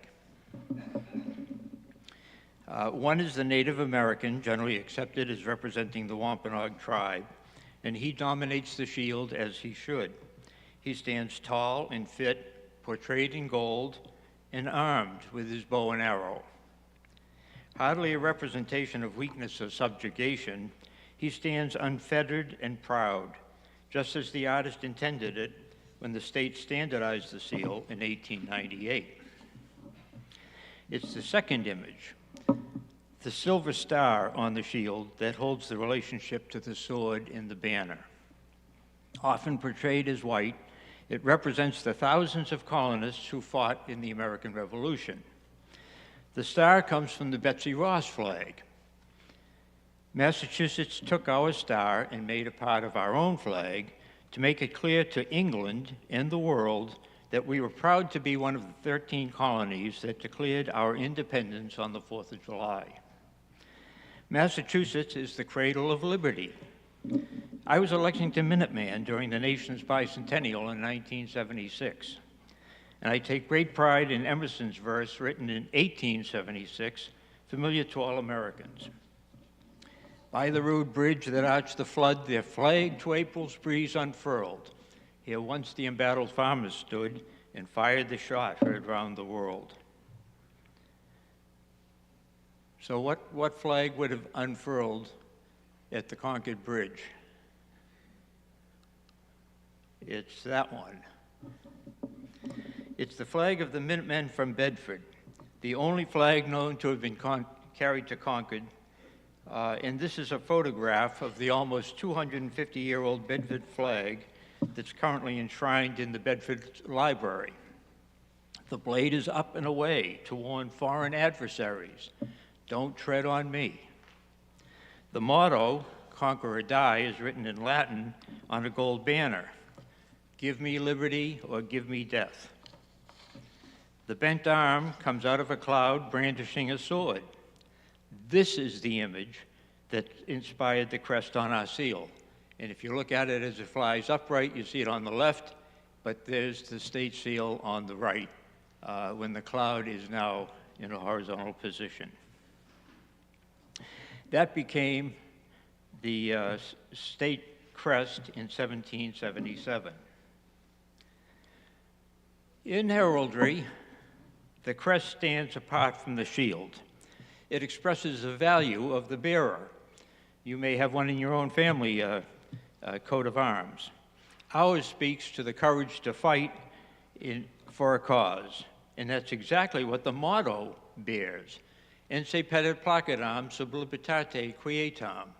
By the sword, we seek peace, but a peace only sub libertate, only under liberty.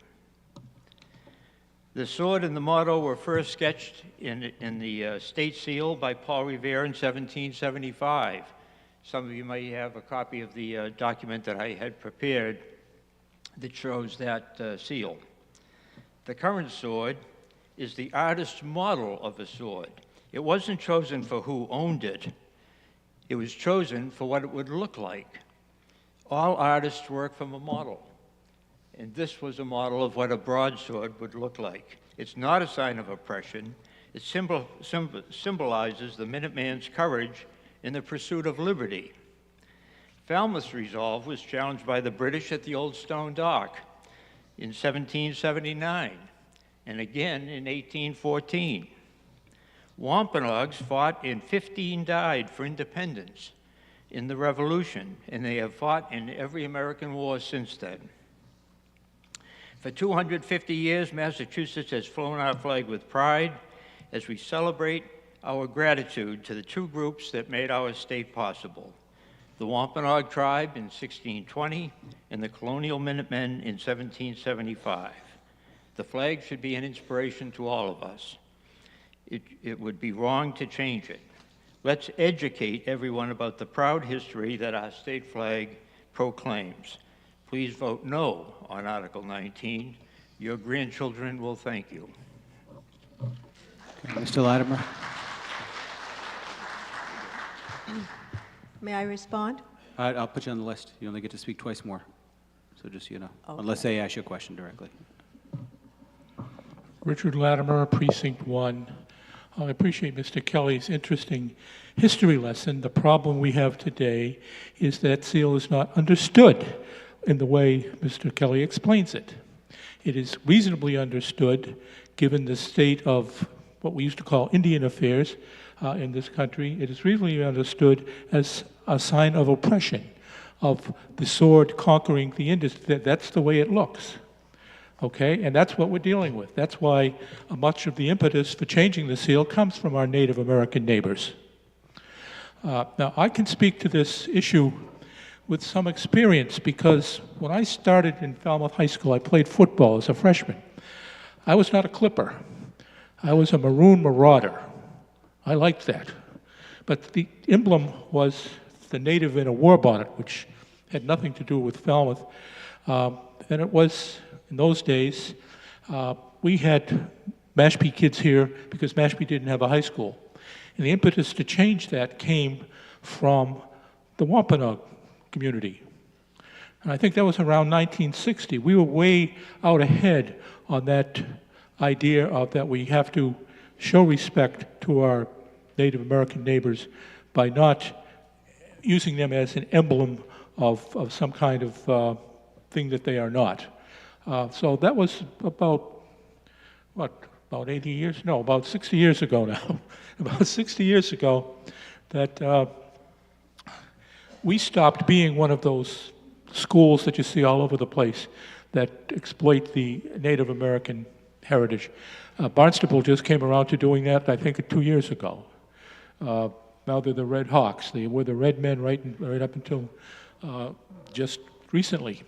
So I support this, and I think to get to the real point of this, well, what should be the emblem on that flag, if not the Native American? And I suggest, I'm UMass, class of '72, and I suggest that the state do what UMass did. Every college, not every college, but almost every state college, or so many state colleges, have an Indian logo. But UMass is the only state college that can and now does have a Minuteman logo. And I would support a change of the state flag, and I would strongly suggest that replace that Indian figure who looks like, whether he meant to or not, but it looks like he's being conquered, with the Minuteman, who, you know, is really the symbol of how we, as a state and as a nation, attained our independence from the oppression of Great Britain. So I would suggest this, that we support this, and some of us can put in the suggestion to the committee that let's follow UMass's lead and go with the Minuteman for the state of Massachusetts. Thank you. Okay. Mr. Young? And then Ms. Feynman-Silva. Mr. Young and then Ms. Feynman-Silva.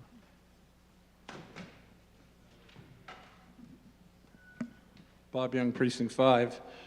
This resolution to support changing the state flag and seal, I'd like to bring a few things to town meeting members, a few things of attention, as Joe Netto likes to say. January of 2021, a special commission on reviewing the Massachusetts state seal was created at the request of the governor. Dave is on that committee, I believe. May 17th of 2022, the commission voted unanimously to recommend that the state motto and seal be replaced. I'm going to repeat myself. The commission voted unanimously to recommend the state motto and seal be replaced. It's been done. November 2022, Massachusetts legislature voted $100,000 to the committee to help them along with this. And finally, on March 30th of this year, they set a date of November 2023 to come up with the design. So I think we've accomplished everything that this lady is asking for. And it's moot. It doesn't really belong on town meeting floor. Asking for a letter of recommendation or resolution, it's already been accomplished. Okay, Ms. Feynman-Silva. With all due respect, we have gotten to this point after almost 50 years of lobbying the state legislature to do something, and we certainly are close. This resolution is meant to, as I said in my lengthy comment, it's meant to get the job done and declare to our state senator and representatives and the governor that this is our interest, that we want this finished. There was foot dragging during the first year of operation of this commission. That's why they didn't get the work finished by the end of the legislative session in December of 2022, and now they had to be reconstituted and reauthorized to again finish the work. It took them months to get the funding so that they could do activities that that cost money. So they didn't have a budget until well into 2022, or I think it was 2022 when the funding finally arrived. So what we're asking the town of Falmouth to do is to endorse the process and urge the legislature and the governor to finish this process and create a new flag and seal. Thank you. Okay, Ms. Murphy. Carol Murphy, Precinct 9.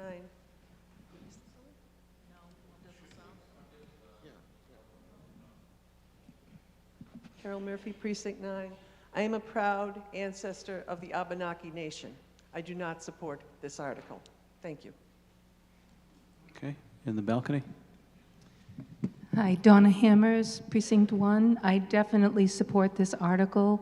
The flag is oppressive and disrespectful, and the time for change is now.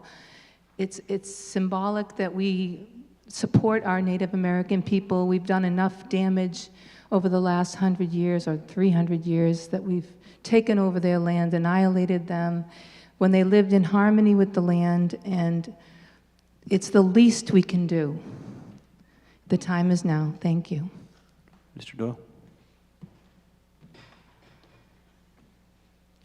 Thank you, Mr. Moderator. I understand the arguments being made, and I must say that I came close to agreeing with the concept of replacing the Indian with the Concord Minuteman, primarily because he's the one who stands with the plow. You may have seen him as different from the Lexington Minuteman, which I was, but which is also a far more aggressive-looking stature. The Concord Minuteman would be most ideal, seems to me. However, that would do a grave disservice to the Wampanoag people. The flag right now represents two eras. It's 1660, 1620, and 1775. It was created in 1777. The country didn't exist until 1783 when we signed the treaty. So this is older than the country, it really is. And so we stopped there. That's why it stops with the Minuteman, 1775. But as you look at the images of the flag, other one, that one, you can see in heraldry form, the crest doesn't belong to the shield. The shield belongs all by itself. And when you put the pieces back together and you see the sword as being a Minuteman sword right from the Bedford flag, the first flag to fly in America, and then you look at the banner, there's two Latin words missing from the quote, Ense Petit Placetam, which is haec manus, this hand, inimicus tyrannus, hateful of tyrants, by the sword will seek peace, but a peace only under liberty. That has nothing to do with the Indians. This is 150 years later. So that piece of education, to this gentleman's point, it's all about education. But what are we going to do? Spend the next 5 years telling why we have a cod on the flag? It doesn't make any sense. We have a very proud flag. We have one of the oldest flags in the country. We took that star off of the Betsy Ross flag. How many people know that? It wasn't even raised in this one gentleman right here. Thank you. A librarian, figures.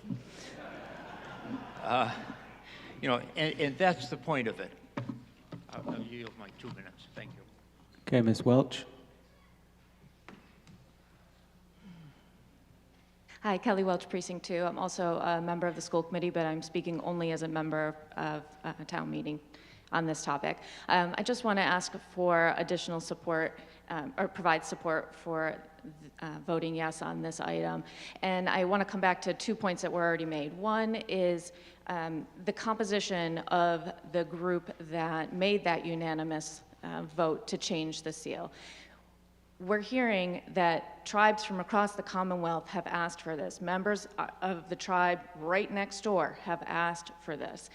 And, you know, what are we saying if we ignore that request? And the second piece is what Mr. Latimer had said about what the perception of the flag is.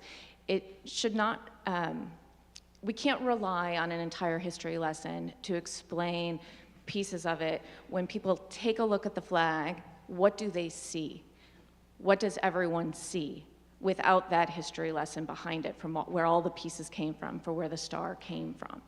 And I just think it's really important to recognize that this vote is not a neutral or a yes vote. It's a yes or no vote. So if you vote no, what are you saying to the members of the tribes across the Commonwealth who have asked for this? We're literally saying to them, what you've asked for is unimportant. We're saying to all of the tribal members in our community and the kids in our schools that what they've asked for is not important. So please vote for this article. Okay, Mr. Donald, if you could just pass the mic over. Yeah. Malcolm Donald, Precinct 6. I'd like to call the question. Okay, we have a motion to close discussion. This requires 2/3. All those in favor signify by saying aye. Aye. All those opposed, no. And the chair that the ayes have it by a 2/3, and the question is called. The question will now come on the main motion, Article 19, as printed. All those in favor signify by saying aye. Aye. All those opposed, no. No. Let's cue a slide.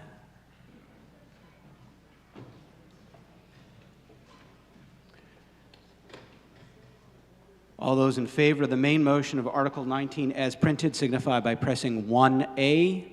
All those opposed, press 2B.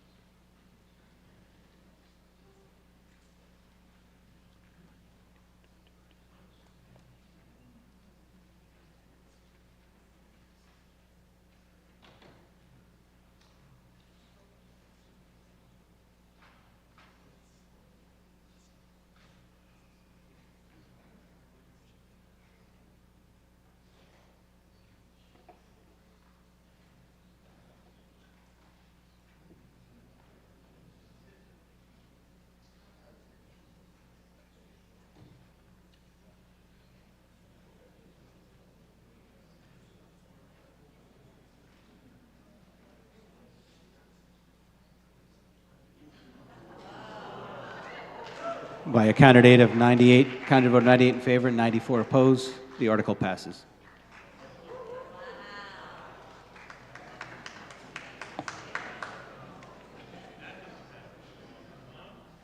Article 22. Article 22 is transfer of funds. Mr. Chairman, for the main motion. Mr. Moderator, I move Article 22 for the Lawrence School elevator repair and Morris Pond School fire alarm replacement as recommended. Okay. As recommended. Who held this one?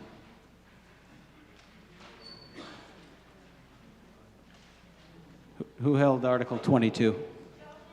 Joe Netto, did you hold Article 22? You got a reputation that precedes yourself, huh, Joe?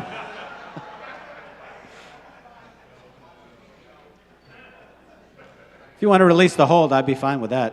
There we go. All right, as recommended. All those in favor of the main motion as recommended signify by saying aye. Aye. All those opposed, no. The ayes have it, unanimous. Article 23. Mr. Moderator, I move Article 23 as recommended.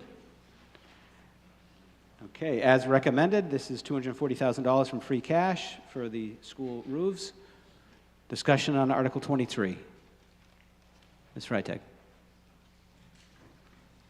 Thank you. Melissa Freitag. I Precinct 6, excuse me. I did indeed hold this, and I just wanted to hold it because I know that we've been through a couple of difficult years, but these roof repairs should have been embedded into the either the town capital plan, or if the school committee has a capital plan, it should have been in there and not being tapped in a town meeting article. And I hope that in the future that all of these roof repairs will come up in a schedule as necessary. But I'm in favor of this article. Just, we need to get some sharper bookkeeping, I guess. Okay, any further discussion on Article 23? Hearing none, the question will come on the main motion as recommended. All those in favor signify by saying aye. Aye. All those opposed, no. The ayes have it, unanimous. Article 24, Mr. Chairman. Mr. Moderator, I move Article 24 as recommended. As recommended, this is for funding the design and construction of improvements, costs related of inflation to the town's wastewater treatment facility.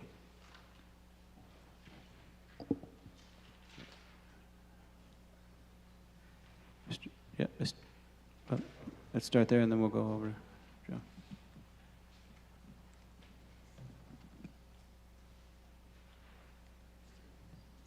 Good evening. My name is Kim Comart, Precinct 8. My wife has owned a house in on Deep Pond in Hatchville for 35 years, and I started coming here in 2008 when we met.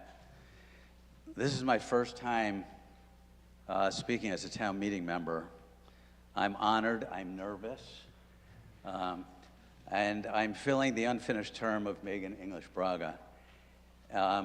If I don't get elected on May 16th, I may end up being one of the shortest tenured members of town meeting. And I would ask you, I've worked really hard to keep this as short as I can. If you would be willing to give me 6 minutes, I'll speak for the 6 minutes. I won't come back and speak for the other 2 minutes that I'm allowed to after my 4 minutes. So I'm asking, you're allowed to speak for 4 minutes and then speak again for 2. I will speak for up to 6, and you won't see me up here again on this. Okay, the question comes on extending the time to 6 minutes. All those in favor signify by saying aye. All those opposed, no. Thank you very much. The ayes have it by majority. Thank you very much. When my son asked me a few days ago what my hopes were for these remarks, I said, I hope people leave town meeting more curious about the issues that I'm highlighting and the questions that I'm asking. I hope that my remarks contribute to increased curiosity about how we are managing our wastewater. And I hope my remarks contribute to a shared commitment from all sectors of our community to protecting our waters, including our freshwater ponds, through sensible, practical, and affordable wastewater management. Regardless of your vote at the close of last night's meeting regarding soil testing for possible windmills in Falmouth Heights, that discussion showed how much passion there is for protecting and preserving Falmouth's beautiful environment and the only planet we've got. We don't get a second chance. Like many of you, I think so often about the world my children and grandchildren are inheriting. Over the past 14 years, and especially in the last 5, I have witnessed deterioration on Deep Pond. After helping form the Deep Pond Preservation Project in 2020, in 2022, I founded the Falmouth Pond Coalition, joining forces with other pond residents across town to protect these precious resources. I agonized about my vote on Article 24. I know we need to modernize our wastewater treatment plant, and I understand that sewering needs to be part of the mix, particularly in densely populated neighborhoods where there can be some economies of scale. So I have decided to vote yes. But I do not want my yes vote to be interpreted as an endorsement of the wastewater management approach that Falmouth has practiced for many decades. We can and must do better. Instead of trying to limit the amount of nitrogen and phosphorus entering our sewers and septic systems, Falmouth's efforts are focused on remediating and treating the nitrogen and phosphorus after they've already been flushed down the toilet, where they eventually make their way into our waterways. It's like the proverbial bailing water from the boat instead of fixing the hole in the bottom. Contrast this to Falmouth's solid waste management practices, which are focused on prevention, preventing and limiting what is entering the town's solid waste stream. It's preventative. There are 3 other points that I want to make. First, sewering is wildly expensive. Speaking about Falmouth's capital budget, Peter Johnson Staub recently referred to wastewater as, quote, the big elephant in the room. 90% of the town's proposed capital projects over the next 10 to 15 years deal with wastewater. That's $265 million if you think the outfall pipe will only cost $57 million. One of the inconvenient truths Peter did not mention is that many of these sewers are likely to be inoperable in 25 to 50 years, since they will be underwater due to sea level rise. Second, the entire sewering process is extremely carbon intensive and self-defeating. Those greenhouse gases in sewering are warming the planet and the waters that we are trying to protect with those sewers. Moreover, all of this sewering seems to fly in the face of town meeting's unanimous 2020 vote to declare a climate emergency and commit Falmouth to lowering our greenhouse gases. Third, every time we flush urine down the toilet, we are discarding valuable nutrients that are poisoning our waters. Nutrients that can easily be recycled as fertilizer, whether on our own properties or given or sold to farmers or gardeners on the Cape and in southeastern Massachusetts. Instead of flushing urine down the drain into a sewer or a new $30,000 to $50,000 IA septic system, We could spend less than 5% of that on a new eco toilet that looks just like the toilets we have now. The Cinderella toilet incinerates your waste. Another model sends your poo down the sewer and your urine and into your septic and captures your urine and sends it down a tube into a tank in your yard or basement or into a simple in-wall urinal like the folks at the Green Center have developed. And it's then picked up by a septic company, taken away, pasteurized, given to farmers, sold to farmers. This is referred to at the Mass Tech, folks, as liquid gold. They refer to this as liquid gold. Every man in this room, when we're not at home or at a friend's house, we pee into a urinal. The only place we don't pee into a urinal is in our own house. A lot has happened in the past 9 years since Falmouth last explored eco toilets. Our environment, especially our waters, have significantly deteriorated. More of us feel a greater sense of concern and urgency. The eco toilet market is full of new attractive choices, practical and very affordable, with more being developed all the time.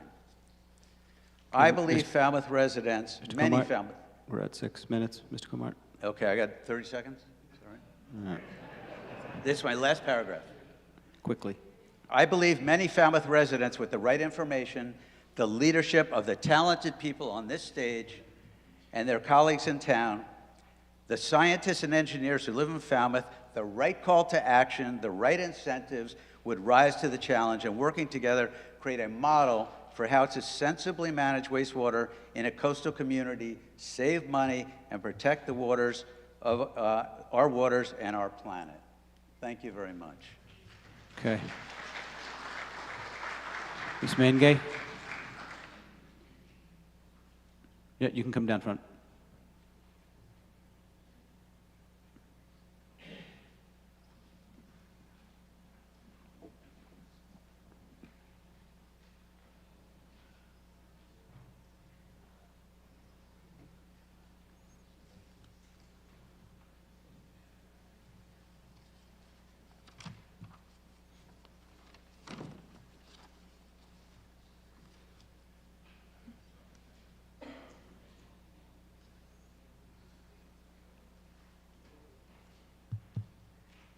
Thank you, Mr. Moderator, and all the people here gathered together.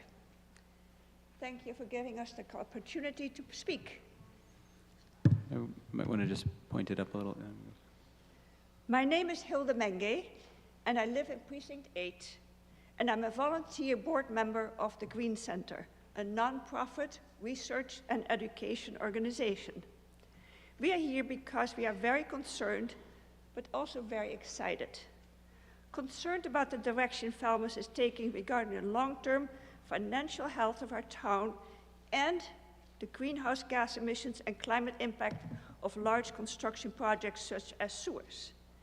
But I'm also excited about the new possibilities for reducing pollution and cleaning our waters in a financially and environmentally sustainable way. Recently, Massachusetts Department proposed new regulations required that towns prepare watershed permit plans for all watersheds and execute the plans within 20 years to reduce nitrogen loads by 75%. Falmouth has 14 watersheds. We approve those goals. However, meeting these requirements with sewering is impossible, unaffordable, and produce huge amounts of emissions. The Massachusetts Department DEP also requires that towns make the most cost-effective, environmentally sound wastewater management plan. Falmouth does not use the most cost-effective and environmental sound plan. Sewers do not clean the wastewater. They move the wastewater nutrients, heavy metals, PFAS compounds, and all other contaminants from one place to the other, emitting large amounts of greenhouse gases and wasting all nutrients and billions of gallons of potable water in the process. This Article 24 asks for $9.5 million to continue a 40-year, $600 million plan for new sewer projects. A plan that cannot meet DEP requirements in their 20-year timeframe is unaffordable, unsustainable, and destructive to our climate. Most of the cost associated,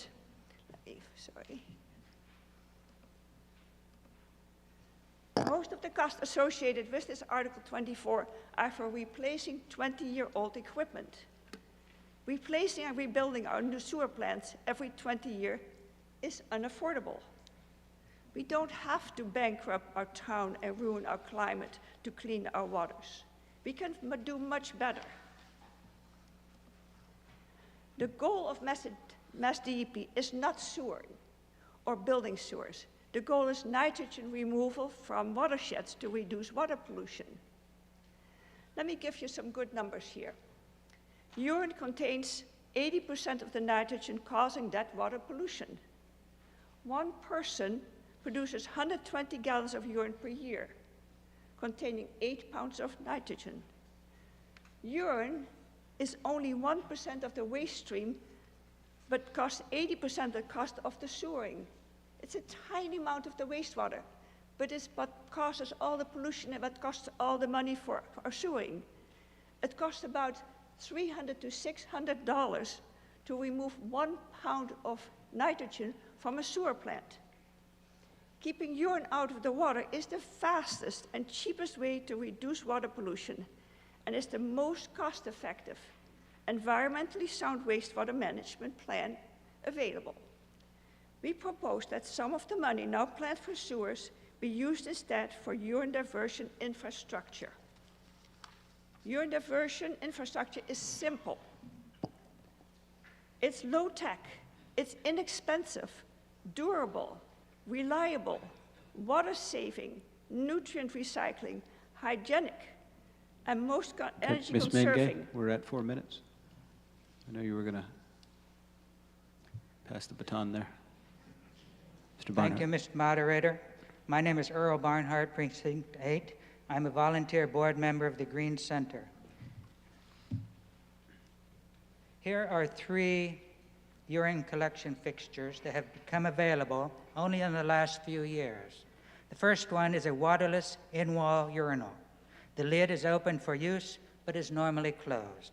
The urine goes into a storage container. The middle one is a waterless, unisex, urine-only toilet for men and women. The urine goes into a storage container. The last one is a urine-diverting flush toilet. It operates just like a conventional flush toilet, except that the urine is diverted into a storage container.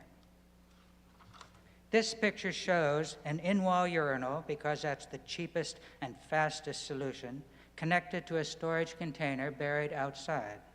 When the container is 70% full, it sends a signal to a certified hauler to come and remove it. The hauler takes it to a urine depot, where it is pasteurized by heat at a cost of 1 cent per gallon. Treatment by pasteurization for one person for 1 year costs $1.20. The pasteurized urine becomes safe to use as fertilizer for any purpose.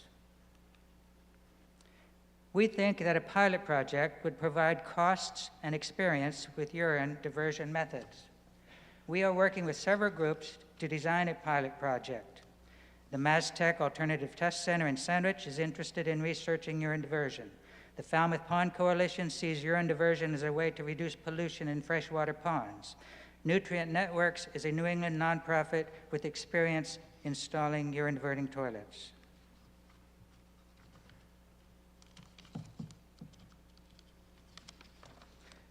This pilot project would test urine diversion in 90 homes for 2 years.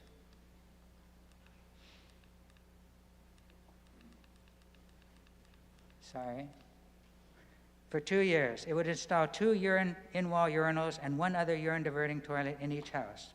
It would install a storage tank in each house. It would construct a urine depot with a pasteurizer at the Alternative Test Center in Sandwich. The collected urine would be measured and tested to determine the pounds of nitrogen and phosphorus in it. An incentive of $50 per pound of nitrogen would be provided to the property owner totaling $400 per person per year. The goal would be to measure the actual number of pounds of nitrogen and phosphorus removed from a watershed and the cost per pound of removal. We estimate that the cost to remove nitrogen by urine diversion would be 1/10 the cost of removing nitrogen by sewering. The additional benefits are water conservation and fertilizer production. Massachusetts DEP requires that towns use the most cost-effective, environmentally sound wastewater management plan. Urine diversion is the most cost-effective, environmentally sound wastewater plan. We hope Falmouth will support a urine diversion pilot project. It is likely that urine diversion will qualify for grant funding from the Cape and Islands Water Protection Fund as innovative strategies. Thank you. Okay, Mr. Netto.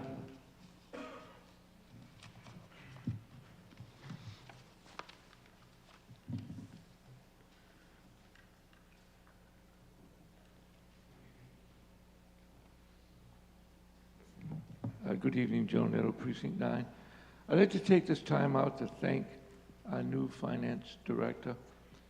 I've been here quite a long time, not quite as long as Mr. Dufresne, but close to it. Never have we ever done something of this scale and magnitude of $900,000. Finding these funds, they weren't lost. They're there. I spoke about this last night. And I spoke to you last night saying that I think we're taking a new direction.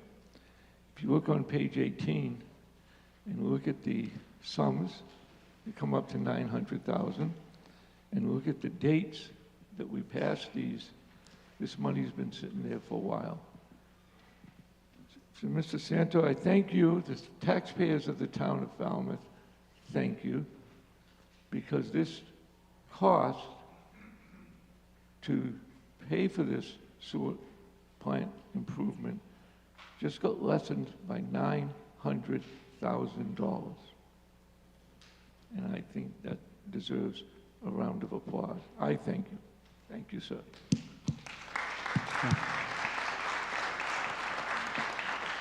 Further discussion on Article 24? Hearing none, the question will come on the main motion as recommended. All those in favor signify by saying aye. Aye. All those opposed, no. The ayes have it by a majority. Article 25. Mr. Chairman. Mr. Moderator, point of order. We do need a 2/3 vote. It's a 2/3 vote, and I so declare. Thank you. We can do that under statute. All right. And it says right here, 2/3 on my notes, too. Okay, the next one's borrowing, so it's 2/3 as well. 25, Mr. Chairman. Mr. Moderator, I move Article 25 as recommended for a 2/3 town meeting vote. Okay, as recommended. And I think we had a slide for this.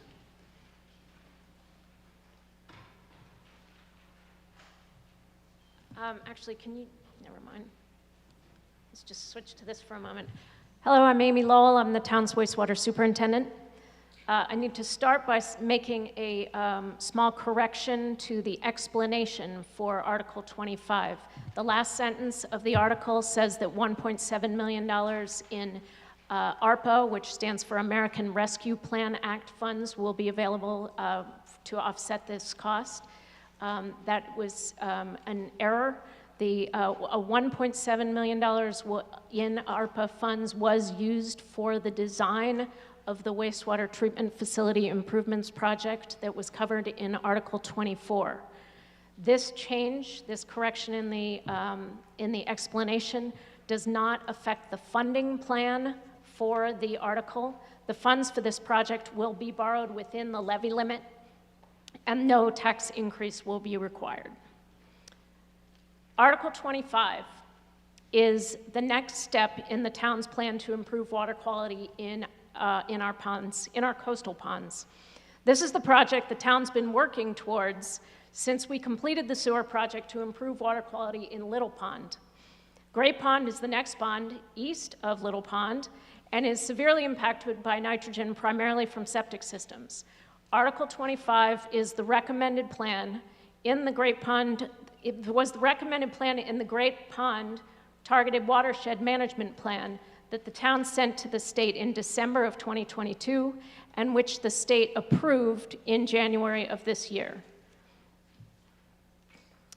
Article 25 asks for $4.5 million to fund the design and permitting of the infrastructure that's shown on the overhead. What you can see on the overhead is a wastewater collection system for the area shown in red, which that's the sewer service area. Includes the northeast portion of Mara Vista, which was not sewered in the Little Pond project, and the T-Ticket Path Peninsula. It also includes design and permitting for the lift stations and the force main to convey that wastewater to the existing wastewater treatment plant, and it includes expansion of the town's existing northernmost discharge beds. Again, the design and permitting of those northernmost discharge beds. The schedule for this project is design over the next year, and we plan to come back in April of 2024 to request the funds to construct this expansion. With the estimate at this point is $55 million for that construction project. Obviously, that estimate will be refined through the design process. Glad to answer any questions. Okay, discussion on Article 25. Mr. Noonan?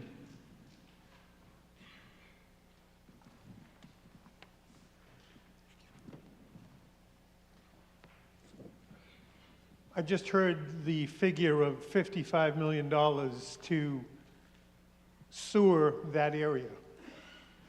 I have not heard any discussion about dredging to get the nitrates flowing better.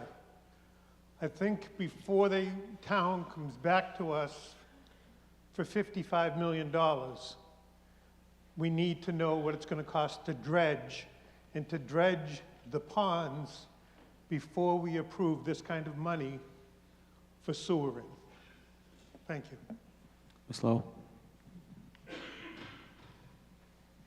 Just briefly, the Massachusetts Estuaries Project, when they came up with the nitrogen limits for each of the coastal ponds, did evaluate inlet widening as an option to improve water quality, and they determined that only for Bourne's Pond and Little Pond would the widening of inlets be a significant enough impact to be worth considering. The town is moving forward with inlet widening for Bourne's Pond, though admittedly that is taking a long time due to permitting. For dredging has many useful purposes, but it will not solve the nitrogen problem in the coastal ponds. Okay, Ms. Menge?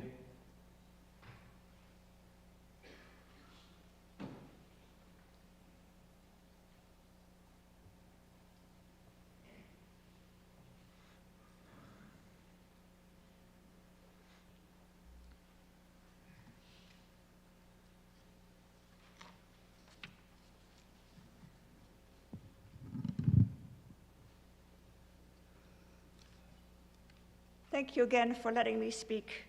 My name is Hilde Menge, Precinct 8. I'm here again because I'm very concerned about the direction Falmouth is taking regarding the financial health of this town and the health of our climate. Planning to use only sewers is unaffordable, unsustainable, and wasteful in every single aspect. To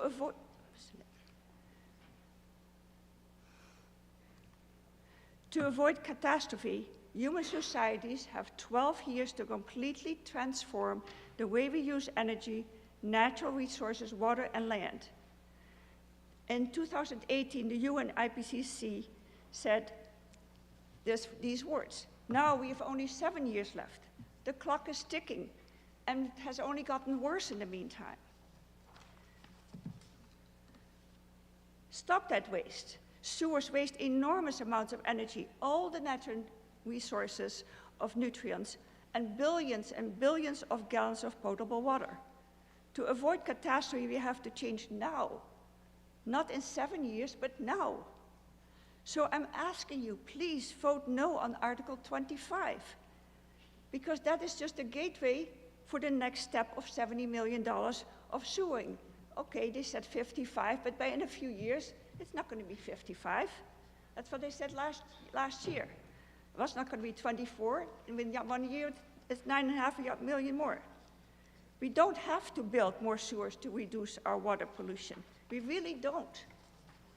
Urine diversion infrastructure is the most cost-effective, quickest, environmentally sound, and sustainable ways to reduce our water pollution.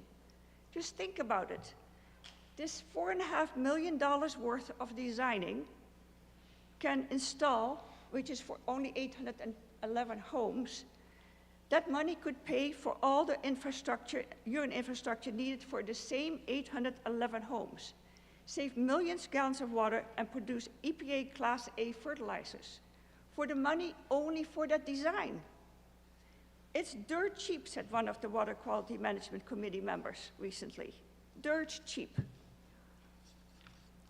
Some town members here, sitting right here, recently said the following things about cost of the sewering. Insanity. It's going to bankrupt our town. Unsustainable. People won't be able to afford to live here. Insane. And then the elephant in the room. My reply actually is, it's not the elephant in the room, it's only the tip of the nose that's in the room. The rest is still coming, hundreds of millions of dollars, on and on for years. We cannot sewer our way out of our pollution crisis.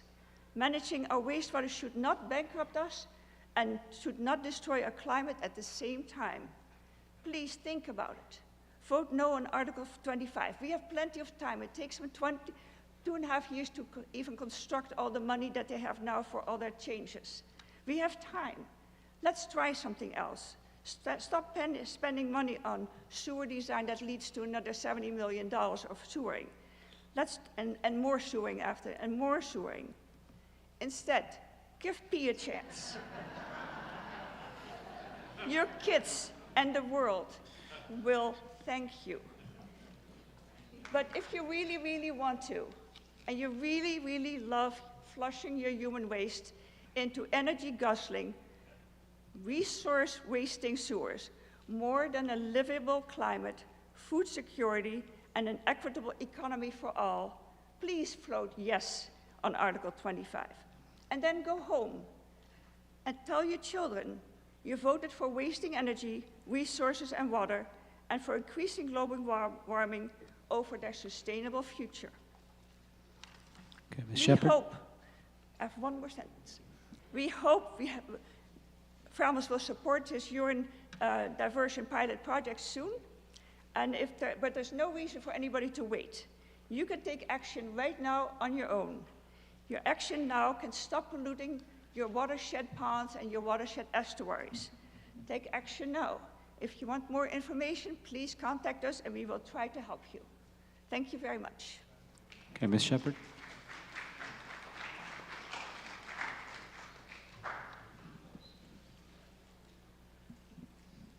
Susan Shepherd, Precinct 1. Just look at the big picture a little more. She mentioned before 14 watersheds. Those 14 watersheds are our estuaries. Falmouth has 14 estuaries. That is more estuaries than any other town on the East Coast. It's astonishing, and we are polluting the heck out of every single one, and we have no other place to go. Yes, we can build these sewers, but it doesn't solve our problem. And when I first moved to town in '72, we lived in West Falmouth, right on the harbor, and all the things that we had available to us then there, I never got my scallop permit because people would scallop like crazy for 3 days and then they'd start leaving them off at your house, the same as they do with zucchini now. It was a great thing.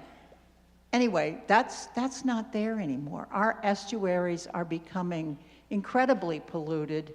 We're not going to stop peeing and pooping, folks. So we have to address this in a bigger picture way. And the whole business of urine diverting toilets has changed a great deal since we first heard about composting toilets. You actually can have those in your house now and not have to apologize for them. I'm just saying that in the big picture, we need to look a little farther than building the next sewer and maybe thinking about the alternatives. Thank you. Ms. Azendorf?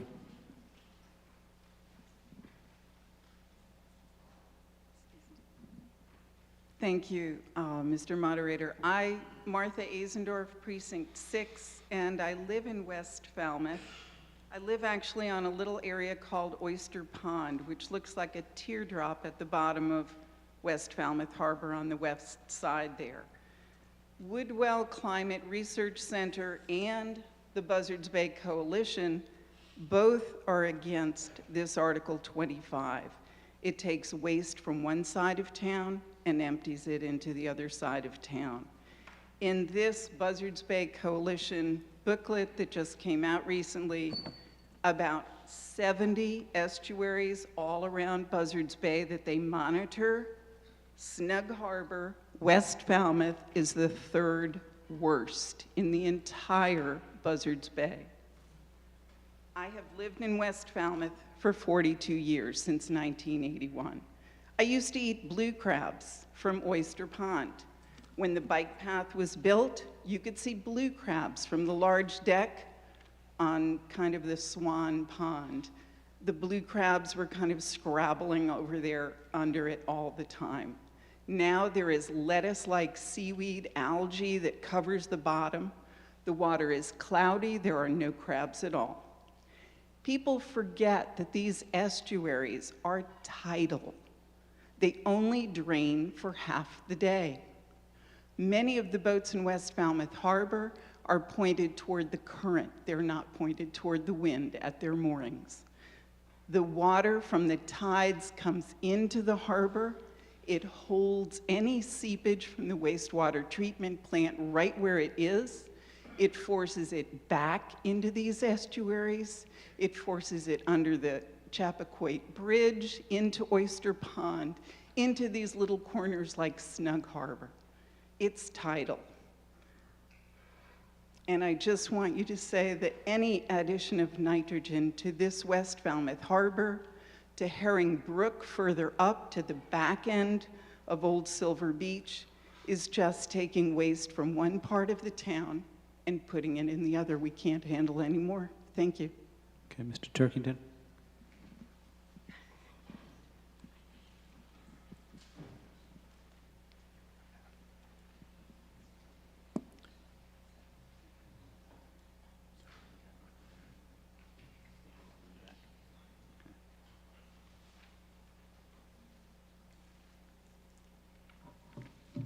Thank you, Mr. Moderator. Eric Turkington, Precinct 1, Chairman of the Falmouth Water Quality Management Committee. 12 years ago, when this committee was formed, town meeting had a major debate about where we wanted to go with wastewater. And one of the principal elements of that debate was Hilda and Earl presenting us with the vision that they continue to share of a sewer-free world where your waste can be handled in your house or in a bucket in your basement or wherever. Our committee took that seriously at that time. We created a program around eco toilets, which is what they called them at the time. We sent a mailing out to everybody in town saying, we will give you $5,000 if you will install one of these eco toilets. 155 people came back and said, yes, we're interested in this. We went to the state plumbing board to get a special permit to allow these things to be installed in Falmouth, we offered everybody in the sewer service area in the Heights and Mary Vista, you paid no betterment if you put one of these things in. You just save yourself $13,000 and we'll give you $5,000. Guess how many people took advantage of that $18,000 offer? None. Oh, nobody did it. Out of the 155 who we hired contractors to go to their house, we provided every service you could provide to encourage these folks to install these things. Out of the 155 people in Falmouth who were interested enough to go through that process, 9 of them put them in their houses, and 2 of them pulled them out, okay? This technology, so-called, is not ready for prime time. Nowhere in Massachusetts has it ever been adopted. You can't find me a place in the country where a community has adopted it. They speak now recently about urine diverting toilets. And they say, well, there's a town, Burlington or Barrington, someplace in Vermont, where this is actually in place. Well, I looked it up, and I spent some time researching what actually is going on in that community. 150 people in that community collect their urine in a bucket in their house, and they take it to a center, and the center treats it. And then they try to make fertilizer out of it, except the state of Maine won't allow that kind of fertilizer because it has PCBs, so they're having a little trouble finding people to use it. The point being, it's a dream that is not sustainable. And here we are 12 years later talking about it. What we should be talking about, which is the article, is how do we move ahead with the plan that Falmouth put together over these last few years. And that plan is this. We try every kind of alternative that anybody suggests, and we test it out. We did that in this town. We have permeable reactive barriers. We found how they work. We have innovative alternative septic systems. We're finding how they work. We have been leading the way in this town on finding alternatives to sewering. But we all knew, and even the earlier speaker said this is true, on the peninsulas where you have houses close together, alternatives are not going to do it, that you really, in some cases, you have to sewer. So we went to the most impacted estuaries first, and the most densely populated neighborhoods first, the Heights and Mary Vista. We sewered 1,600 houses there. The betterment was $435 a year. The pond is already showing signs of improvement. That was our first project. The next project. Mr. Turkington, we're at 4 minutes. I'll put you back on the list to come back. Well, let me just wind up here. Okay. The article before us is to go ahead with the next stage of what this town is committed to doing. I'd like to address the West Falmouth piece that was just raised by the lady over here, but I can wait to do that when you're ready. Okay. Mr. Duffney?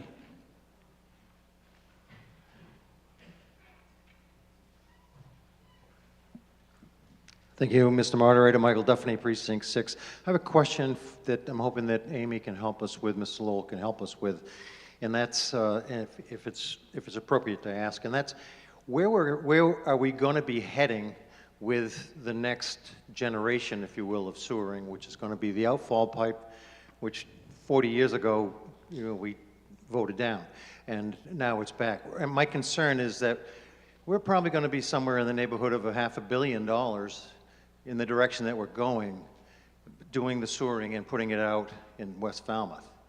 And if we're going to turn around and bring it to an outfall pipe, what is the timetable for that? Maybe this is necessary, maybe we don't have a choice. I do have concerns about the continued moving north and what it does to the west side because of the flow of the water. But if we're going to be heading in the outfall pipe direction, I'd like some education on that so that I can understand that what I'm voting for tonight may be just money down the toilet. Thank you. Ms. Lowell? Thank you, Mike. Then you're asking about time frame and specifically about an outfall option. The next, excuse me, the next phase of sewering beyond the area I'm showing here would be Acapesket, further to the east, the Acapesket Peninsula, and then we do plan additional sewering in the watersheds to Green Pond and McCoy Bay after that. However, the expanded discharge area that we've identified here cannot handle flow beyond the service area where we've identified now and the Acapesket Peninsula. Beyond that, we will need additional discharge area. Siting treated wastewater discharge is the most difficult part of wastewater system expansion. So, and land-based discharge does have its challenges. The town has, because of those challenges, the town has expressed initial support for an outfall, and the Water Quality Management Committee and the Department of Public Works have begun to pursue an outfall using the support that we've gained already. The outfall, however, is not a guaranteed solution. There is an enormous amount of work that will have to be done to collect data, evaluate that data, do modeling of the discharge sites, go through all the permitting processes and the public discussion that's necessary to do that. So I can't give you a definitive time frame for an outfall, but I can say that we have begun that process and we are very seriously pursuing it as using the guidance or the feedback that we've gotten from the town. That is our next step, but I cannot say definitively how long it will take. Mr. Brown? Yep. Hi, Doug Brown. I was on the original wastewater plan review committee. I've been following this issue for a long time. I think we need to support Article 25, but at the same time, we need to pursue the idea of the urine diverting toilets because I find it to be very promising. I was one of the contractors who tried to go around and convince people to use the composting toilets. They were big and bulky and it was not practical for a lot of people to put in. But the urine diverting toilet with the flush feature, I find it to be very promising. It's very easy to, I would think it's going to be very easy to remodel into your house. We don't know yet, but I want to look into it. We got to remember that the sewering currently planned is just immediately in the estuary areas, but the watersheds extend way up into the upper part of the town. We don't want to sewer all those areas. We're going to have to find ways to control the nitrogen in those areas as well. So the urine diverting, I think, will probably help us in those areas, but I certainly want to support Article 25 and keep our planning moving forward until we come up with a substitute, which we're not quite there yet, but I hope we find it. Okay, Mr. Finneran?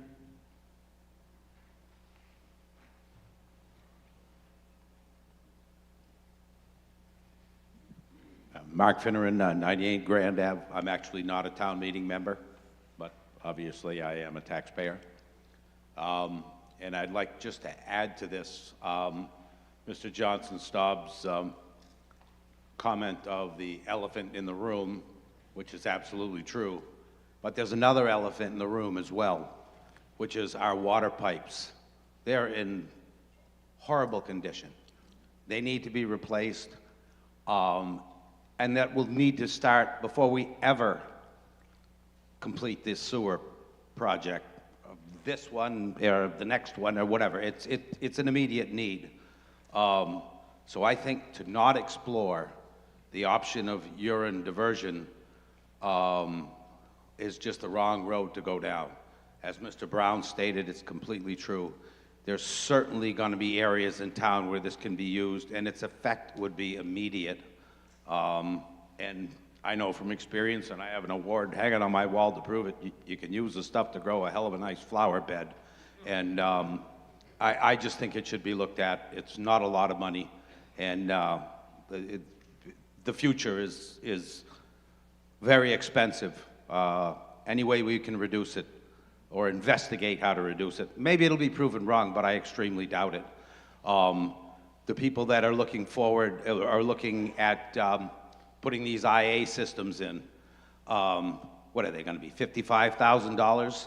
I mean, if you could do something for $5,000, the way people are getting priced out of this town and out of Cape Cod, implore people to at least look at this. It is a viable option. Thank you. Okay, Mr. And thank you for letting me speak. Mr. Patrick?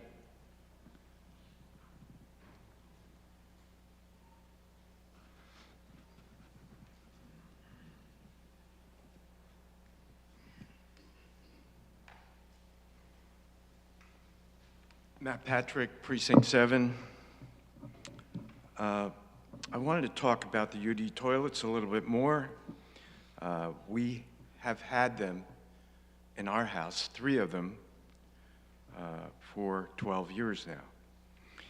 And something we often forget, I mean, we're doing all this sewering for our coastal estuaries and ponds, but we're not doing anything for our freshwater ponds.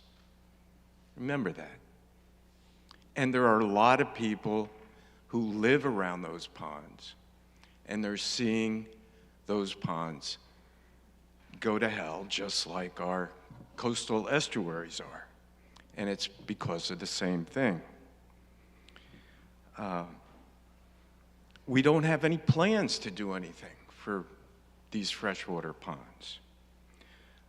It seems to me that this would be a perfect place to do some kind of project in concert with our county wastewater people who are very willing to get involved and do the testing. I want to say that our toilets were quirky, but we did figure out how to get them to work properly within a few years after getting them. And again, Mr. Moderator, if I could move that, amend this article to add, or to take $500,000 from the total and use it for a pilot program for freshwater ponds in concert with the county testing. So that would be beyond the scope of this article. You could make a reduction, and then you'd have to come at a future town meeting with an article to appropriate something that's outside of the scope of the posted article. Okay.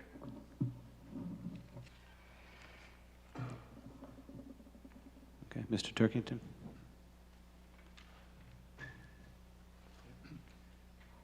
Thank you, Mr. Moderator. Moving on now toward the article that's before us. A number of you have gotten correspondence, I know, from the Association for the Preservation of Cape Cod, urging you to vote in favor of this article.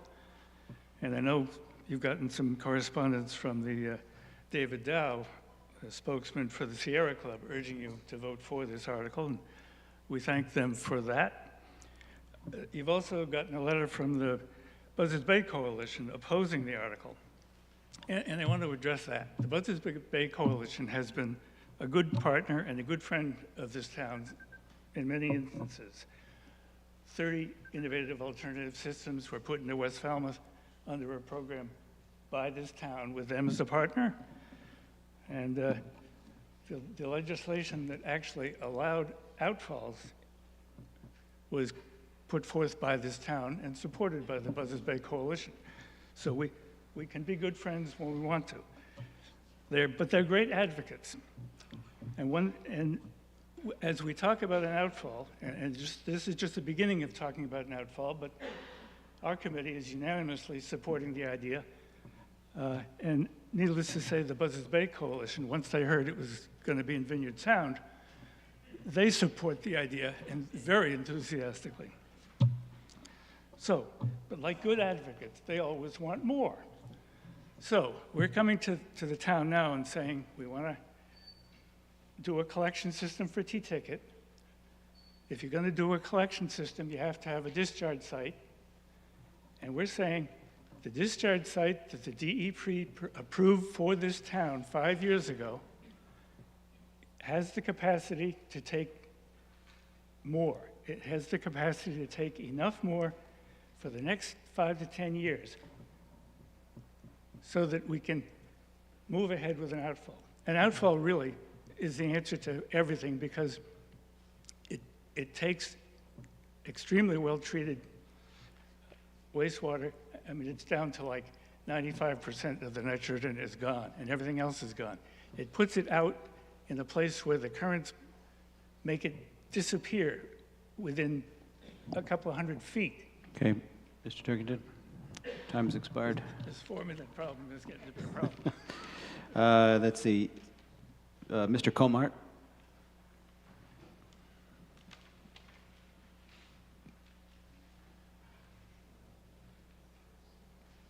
Just a couple of points. First of all, I encourage you to read Eric Turkington's column in last Friday's Enterprise about sea level rise and the disappearance of our beaches and coastline. I commend you to read his column. There used to be this phrase in this country that we heard a lot about. It's called drill, baby, drill. Because we never thought there was an alternative to using oil. Everything was drill, baby, drill. This has a similar sound, sewer, baby, sewer.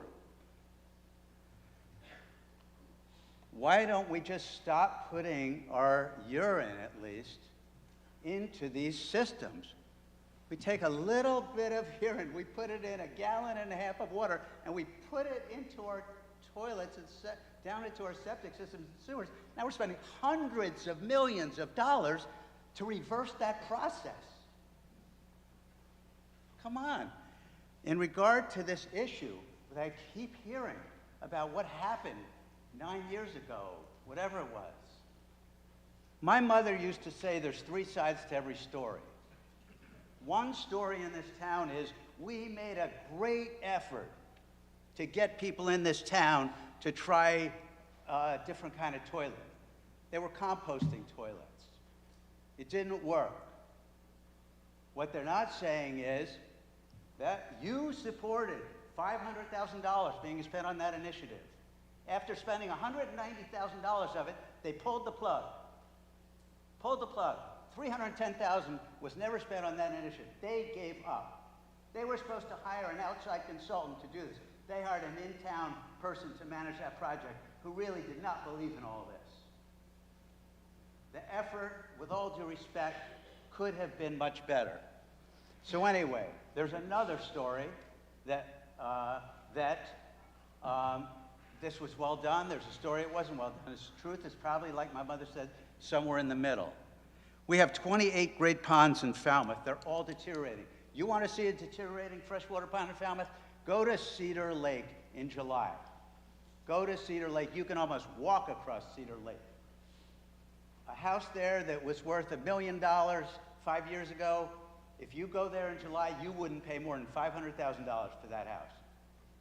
This is going to affect our property values, everyone who lives on or around the pond. I just think with all these tens and hundreds of millions of dollars, we're not hearing anything from the Water Quality Management Committee, which, by the way, says we have nothing to do with freshwater ponds. Our freshwater ponds have no town body that feels responsible for helping us and managing us. We have no town body that's responsible for helping the freshwater ponds. Maybe expand the purview of the Water Quality Management Committee or create a freshwater pond committee in this town. I mean, we're like nowhere. Anyway, I just think all this is short-sighted, and I think we don't have a lot of time. We're destroying all of our waters in this town. Thank you very much. Okay, I think it's Mr. Zweig, is that, yeah, yep.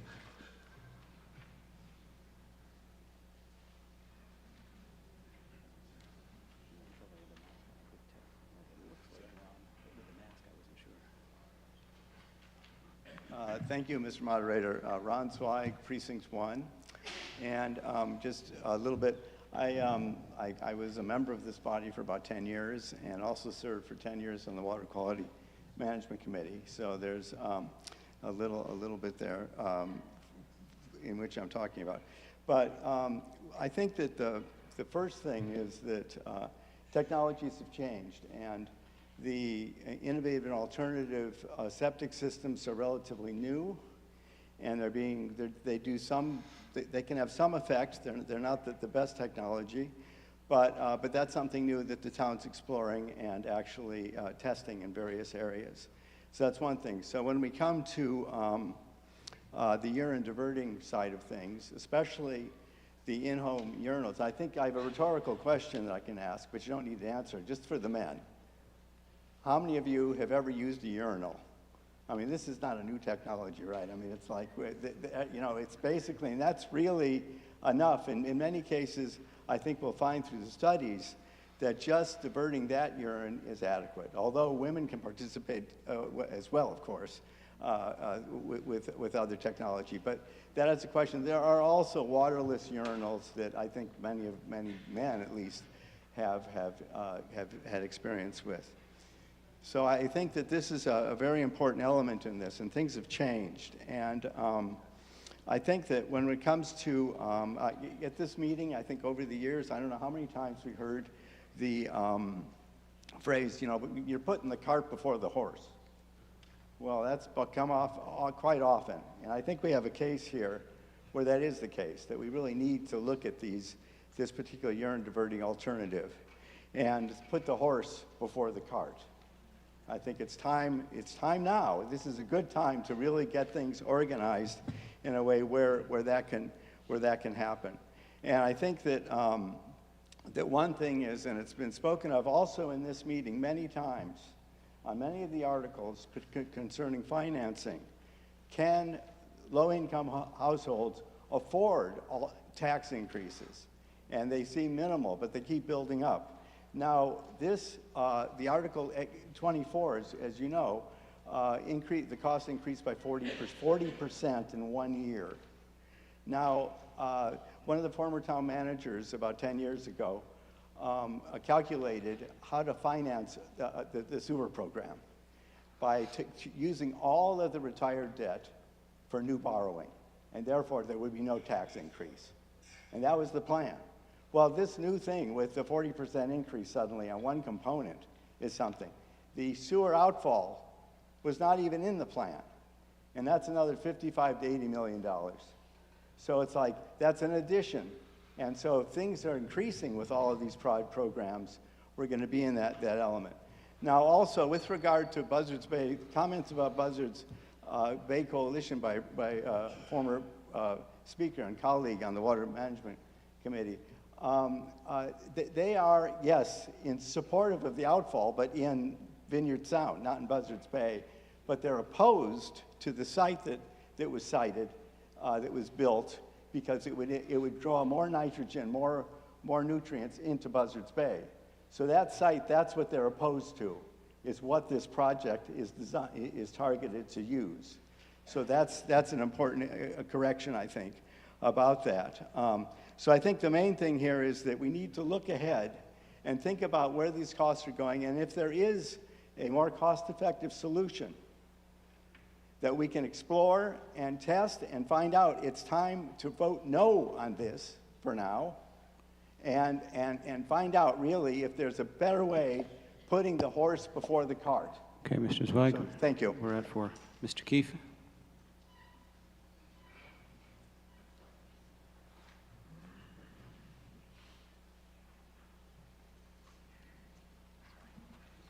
Brian Keefe, Precinct 4, move to call the question.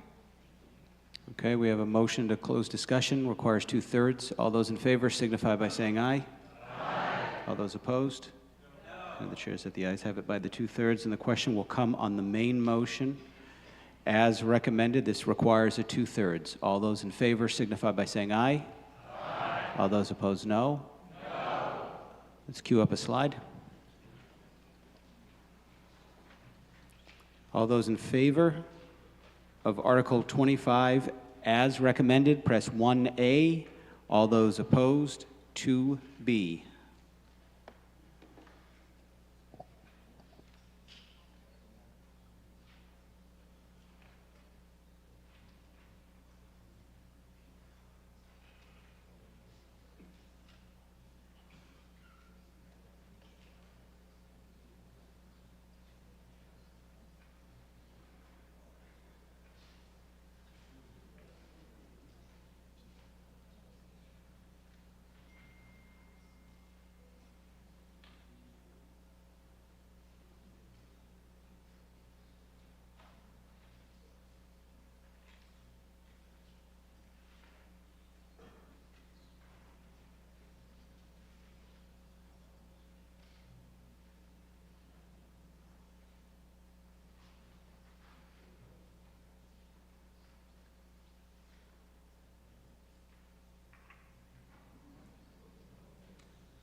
By a counter vote of 106 in favor and 79 opposed, the necessary two-thirds is not attained. Article 28. Yeah. Notice of reconsideration has been served. Article 28. Mr. Moderator, the recommendation on this article has changed. It was originally as recommended. The Finance Committee has voted to, we move indefinite postponement for Article 28, and I believe there's, someone wants to talk to this. Where are we at here? We haven't switched pages yet here. Okay, yep.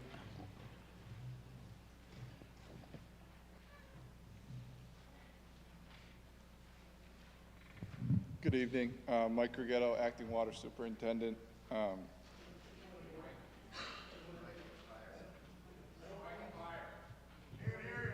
They just can't hear you speaking. Yep. He's an employee, so we've done a blanket vote. Yep. No, good catch, though. But if you're a town employee, we authorize that at the beginning of the meeting. Yep. Just better. Mike Rigetto, Acting Water Superintendent. We've had a lot of discussions with the Air Force recently about reactivation of the Shumet well, and right now we do not have a written agreement in place, and there is not a consensus on where this project will go in terms of funding. They have committed to paying for the majority of this project, but there's a chance there could be a small portion put on the town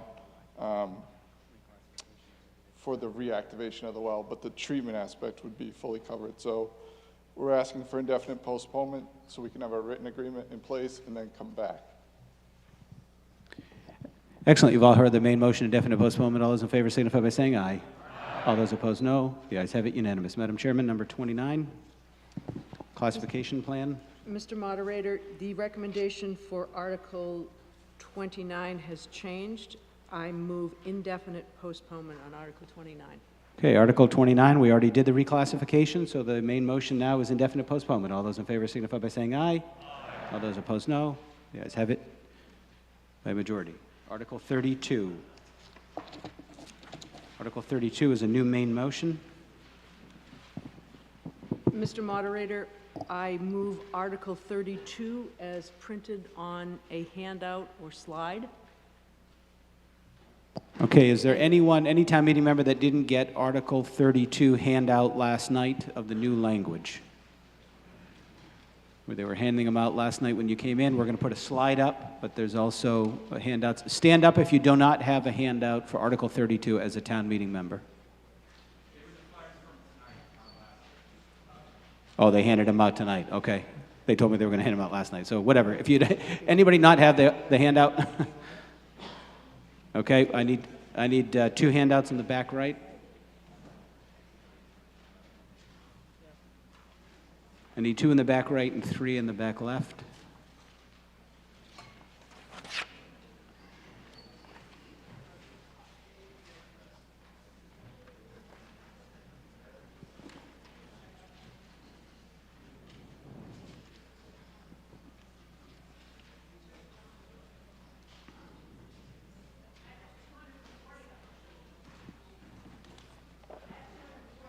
She printed 240, and we have 180 some odd folks on the quorum call, so I don't know what happened. Okay, well, it's going to be on the slide. If the last 3 or 4 folks that don't have one, if you could Mr. Moderator? Pair up with a partner. Yep. I'd like to recognize wastewater superintendent Amy Lowell. Yep. I just want to make sure everybody has Thank you. access to the motion. We've got a couple folks that might need to pair up. And we're going to go through a couple of slides. Whoa, whoa, whoa.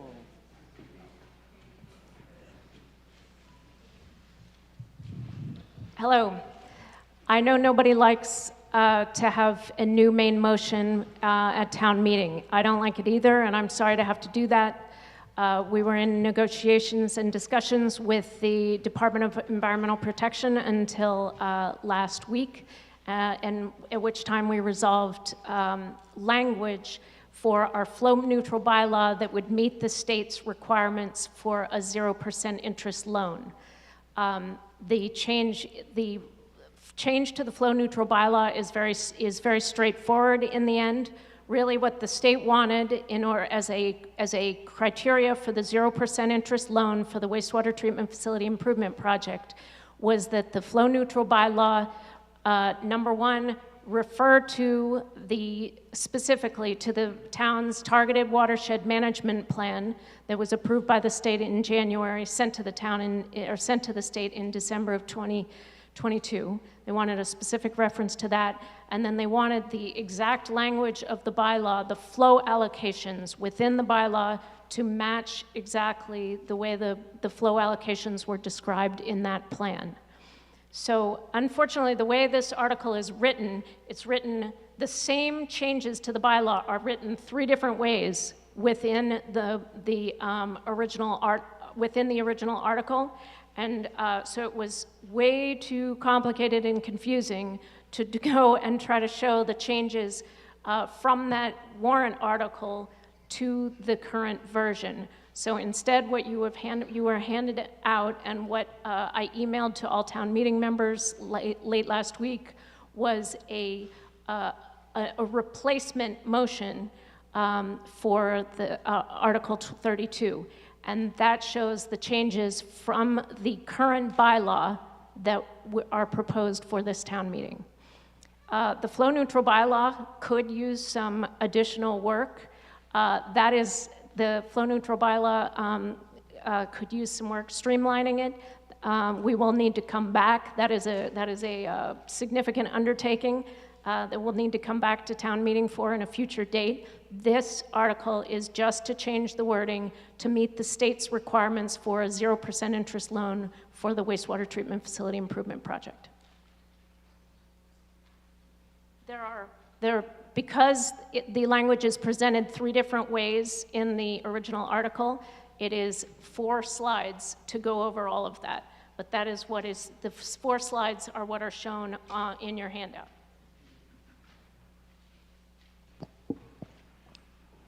Okay, discussion on Article 32.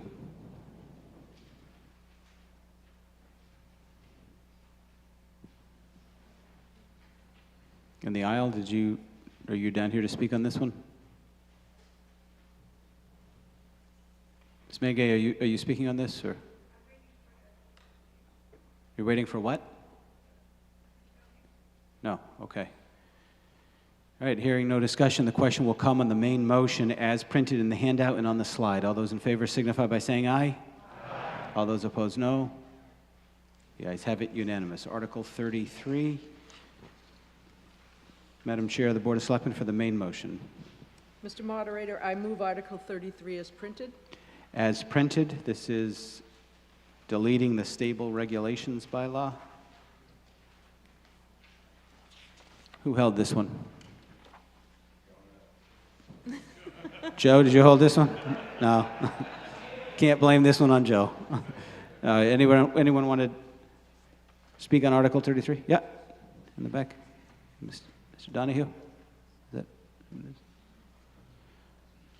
Can't see in the shadow over there. John Waterbury, Precinct Mr. Waterbury. 1, member of the Board of Health. We, for the past year, had troubles. The bylaw that we're replacing was written in 1971. It needed to be updated. It turned out to be simpler to do that through a Board of Health regulation. We've been working on the Board of Health for about a year in conjunction with the Falmouth Agricultural Commission and others to develop a bylaw, and if we eliminate a regulation. So if we eliminate the old bylaw, we will be having public hearings on the draft that we've put together for a new stable regulation run through the Board of Health. At the end. Okay, any further discussion on Article 33? Hearing none, the question will come on the main motion as printed. All those in favor signify by saying aye. All those opposed, no. The ayes have it by a majority. Article 35, Madam Chair, for the main motion.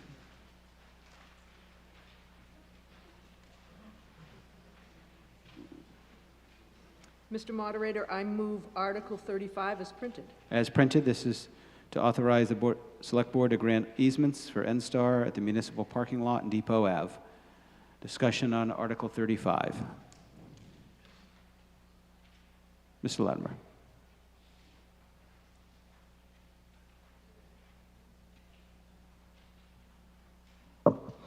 Richard Latimer, Precinct 1.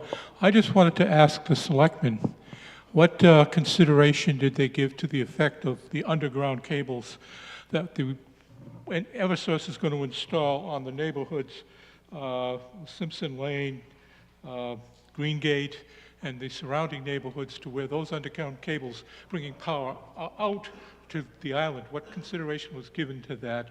What complaints did they get from those neighborhoods about their concerns about the adverse effects of living so close to underground cables? Thank you. Mr. Moderator? Mr. Johnson, sir. So this easement was part of the larger project that the town negotiated a memorandum of understanding with Eversource and received consideration of $800,000. So this is an amendment to that existing project. It's a different form of that same easement, so there's no additional consideration for this particular change to the easement. Oh, yes, but did you get any information from them about how the underground cables were going to affect the surrounding neighborhoods? Did you ask for that? We did review the project with them in detail in terms of what the route was going to look like, and we have a detailed agreement that addresses how the construction is done and how that is going to be mitigated. So yes, there were extensive negotiations. You specifically looked at the amount of voltage that was going through there and how that might be perceived by the neighborhoods. Is that what you're saying? We did not get a lot of input from the neighborhood about the voltage. And therefore you didn't ask. Thank you. Any further discussion on Article 35? Hearing none, the question will come on the main motion as printed. All those in favor signify by saying aye. All those opposed, no. You guys have it by a majority. Article 36, this is a Community Preservation Committee article. Chair of the Community Preservation Committee for the main motion. A member of the Community Preservation Committee for the main motion.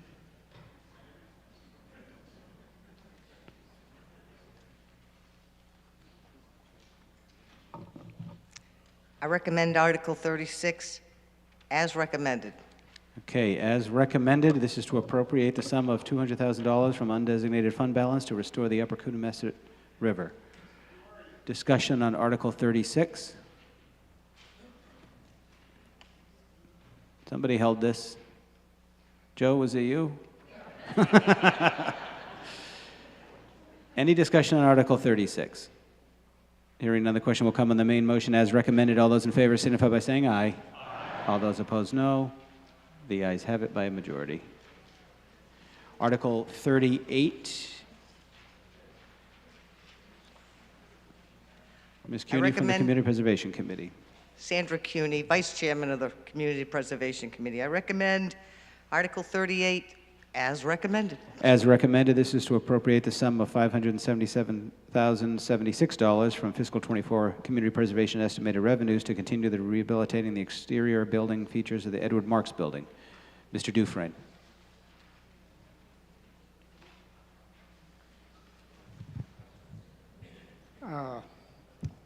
I question the historic value of this building, which was once the PDO's Tavern that was moved in town and became the poorhouse, which housed the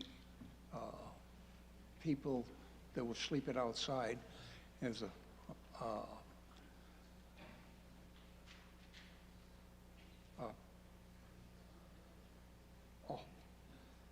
where you buried the dead, right next door. They moved all the herds.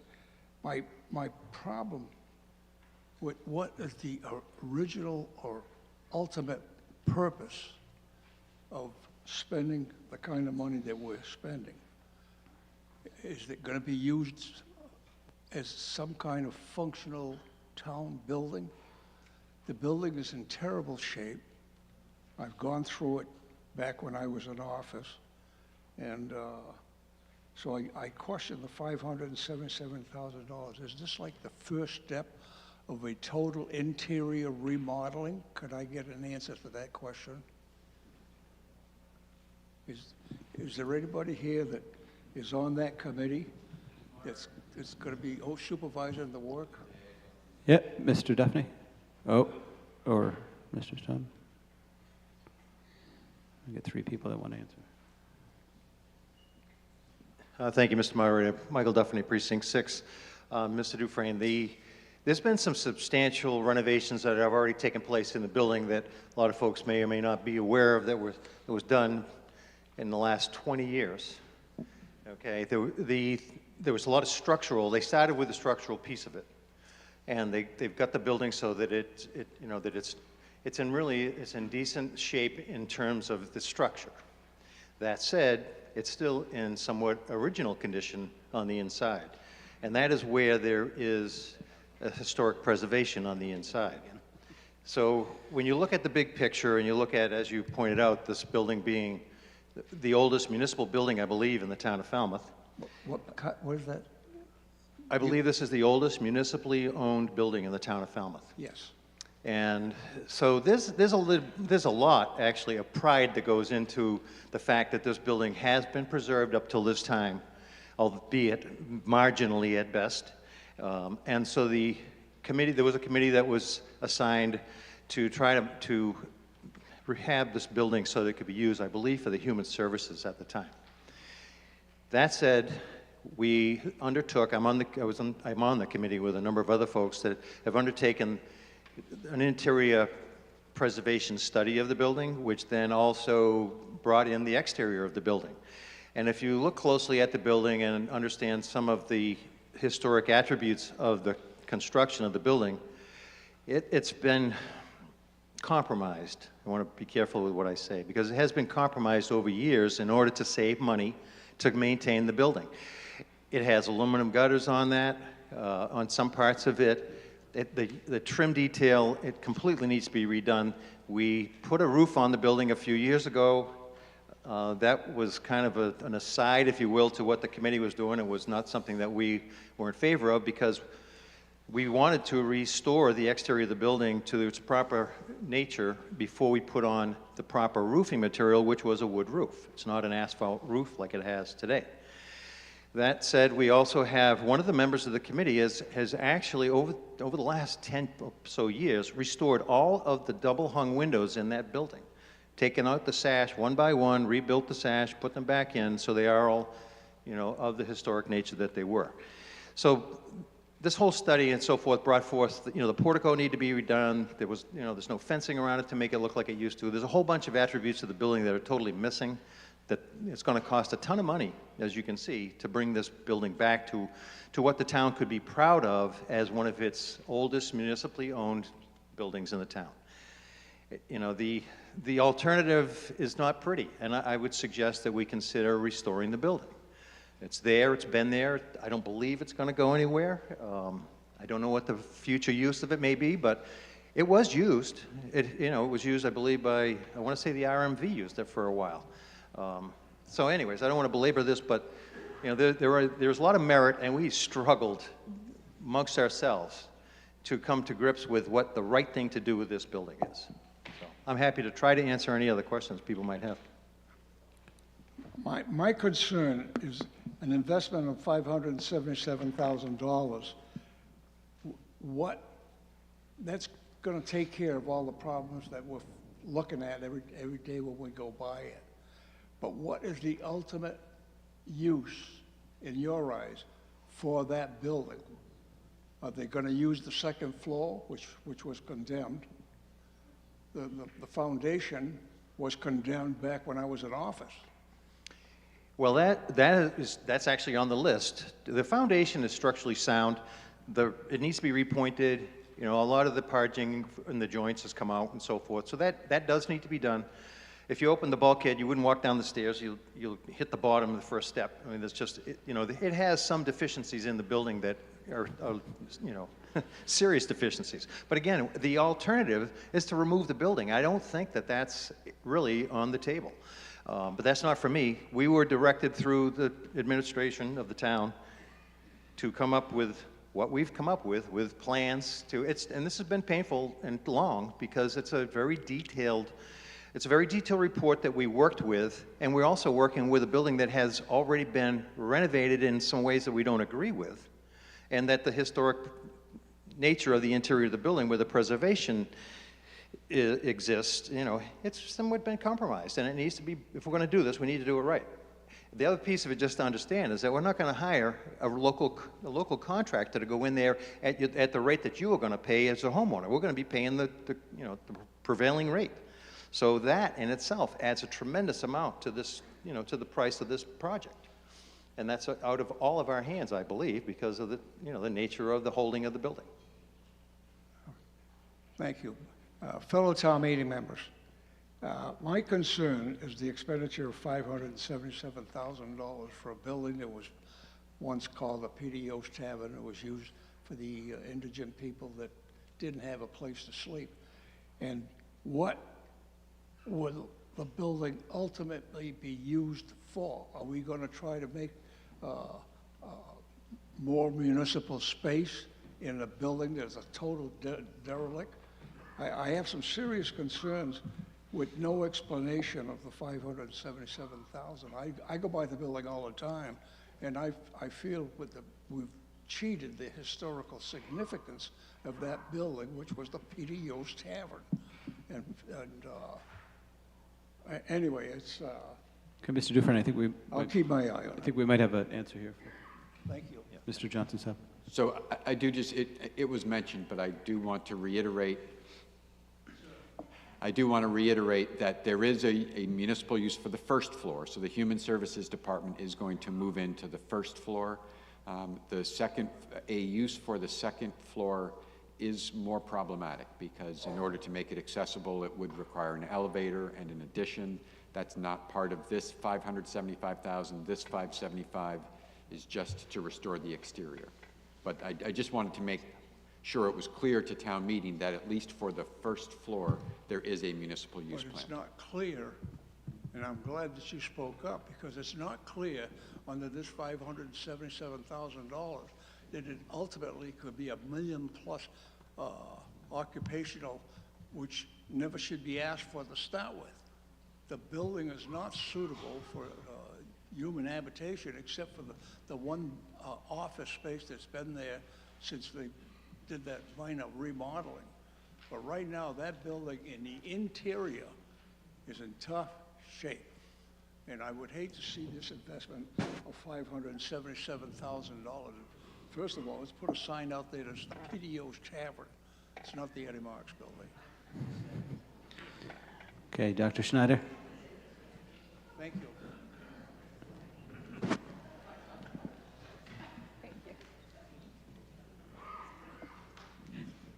Barbara Schneider, Precinct 4.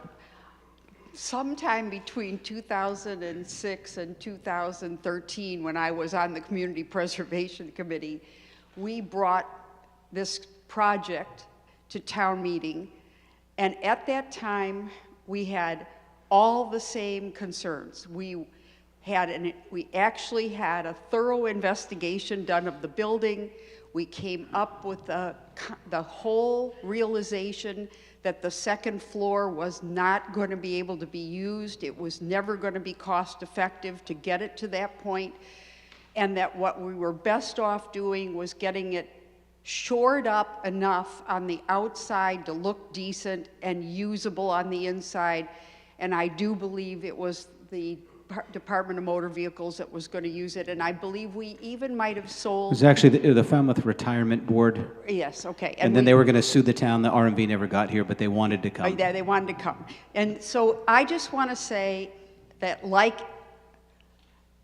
Andy, I feel always concerned when I see this project on the warrant, because I feel like we got into a spiral, dumping a lot of money into a building that at some point should have been admitted it was just not worth saving. And I'm sorry to say that. I love all our historical things. This one's really hard for me to feel it's worth the money. Mr. Scherer? Andy, I'll put you back on the list if you want to just... yeah.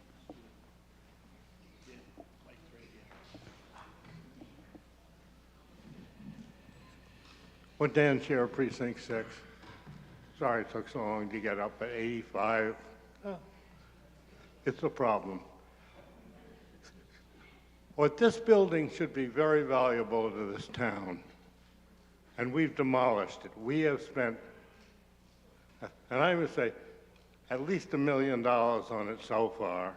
And then our last town manager turned it into a warehouse, which destroyed the inside. But it is, I think it's worth saving. We're a tourist town. It shouldn't be a employee's office building. It should be a little museum of what Falmouth was and is. And I really think it should be saved, but if we're not going to use it as a tourist attraction, I'm afraid it should be torn down. It won't be a good office. It's going to be a mess. You need an elevator. Rent it or to somebody that wants to put a nice little store in there. But do something and fix it, and not fix it up. Let them do it. But well, for Pete's sake, don't spend all this money for a office building. Thank you. Ms. Fenwick, you're on the list. It's Ms. Fenwick.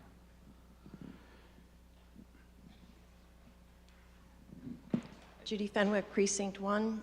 I would like to remind town meeting that this building was put on the National Register of Historic Places in 1998. You can't tear it down. Mr. Stone?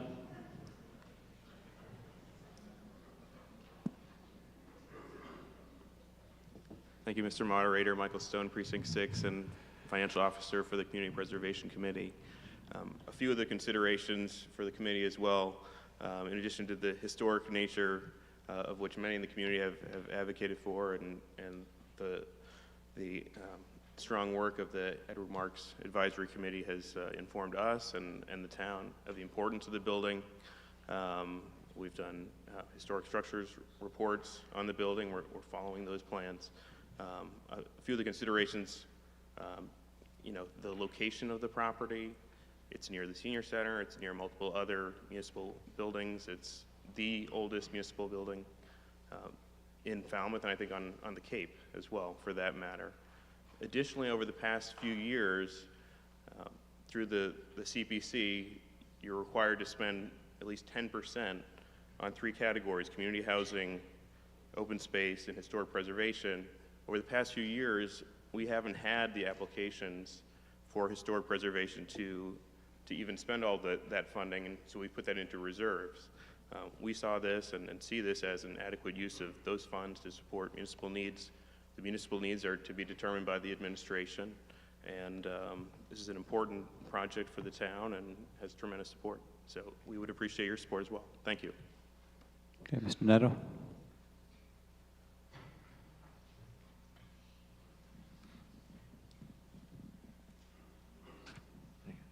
Joe Neto, Precinct 9. When I was looking at unspent funds and going back through the budgets with Mr. Schwagel, the chairman of the FinCom, and I'm the one that held this article because I was going to keep...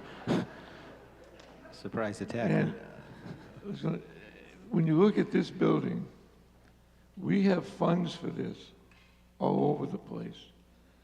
Mr. Schwegel, you have I think even the town manager's budget. And we have plenty of money that we have voted for this building. But I got the feeling last night that you didn't want to hear about all this unspent money that we had. So I didn't pursue it anymore, but I had already held the article. So Mr. Schwegel will tell you where, and these are unspent funds that we have, appropriated. And as the CPC is telling you, they're supposed to reach a quota. But I think the problem, and Madam Chairman of the Board of Selectmen, I don't think there's a town entity that's in charge of this project. And I think that's part of the problem. We have a committee, and Mr. Duffin, it's great to hear that they're working on it, but I just don't think, from my knowledge, and maybe I'm wrong, and maybe you can tell me something different or investigate it, that someone in the town, employee, maybe the facilities director, should be in charge of this. Mr. Schwegel, if I may, could you tell town meeting where and how much some of these funds are that we've already voted and appropriated for this one building? Mr. Chairman. Okay, the history of this project financially started in 11/16.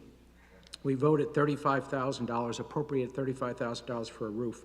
We spent $12,461 for a balance left over right now of roughly $2,300.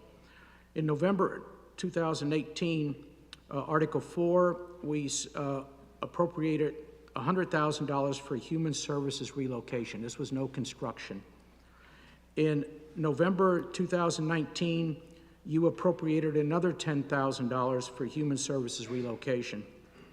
By the way, that one I read in November 2018, there's still a balance of $7,614.25 left over.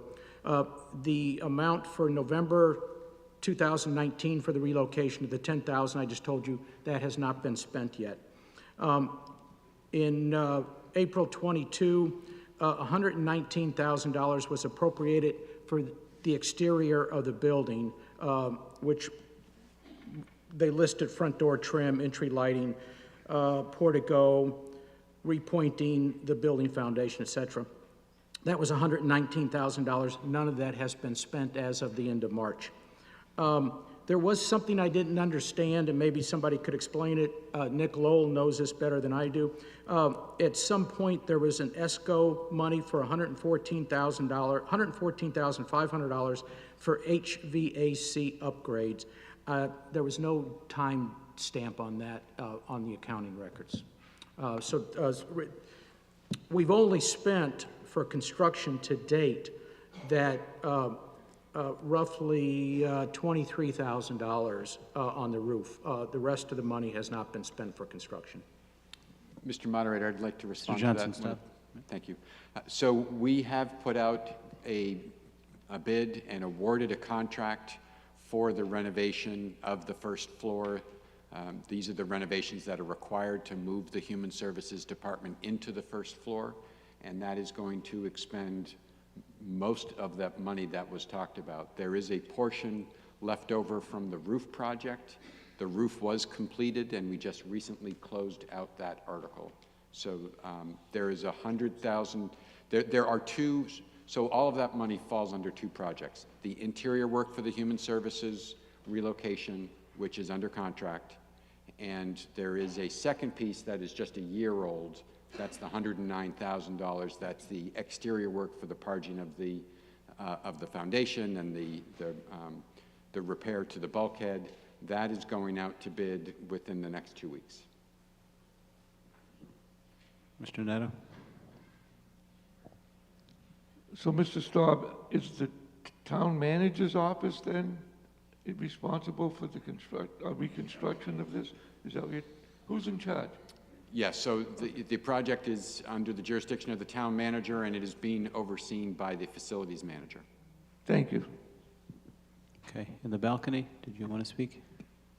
I think I'm okay, thank you. You're all set, okay. Ms. Shepherd?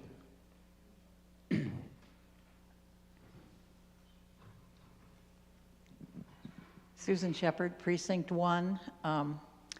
I was, as some of you older people know, involved with Highfield Hall from the beginning, and from the beginning of its current beginning. And it was, everyone said, oh, you'll never get town meeting ever to, in the end, it was to take it by eminent domain. Not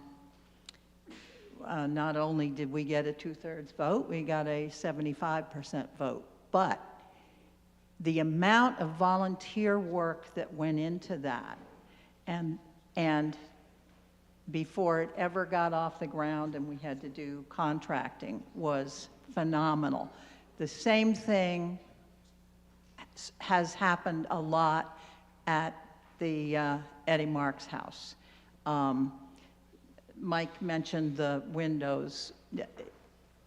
It's unbelievable what's been done to those windows by the most experienced historic carpenter in town.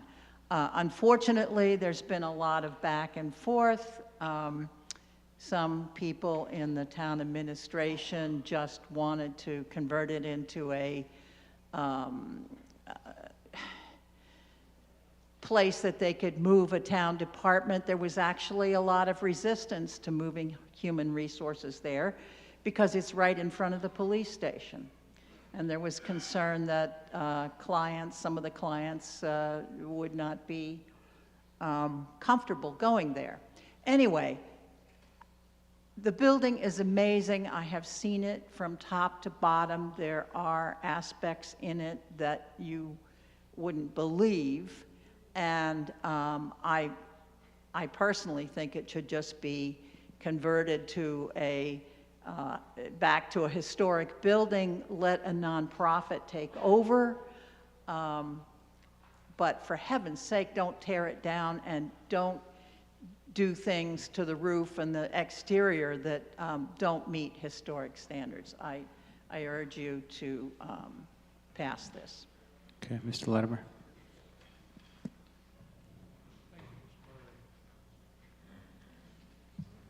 Rich Latimer, Precinct 1. I hope the irony isn't lost on everyone here or anyone.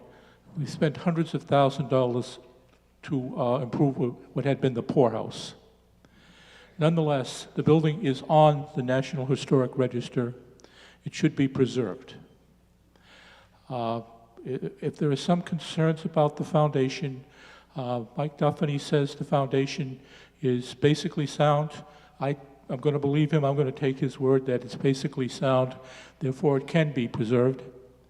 I don't often agree with Dan Schur on many things, but I think his idea of somehow using it as a historic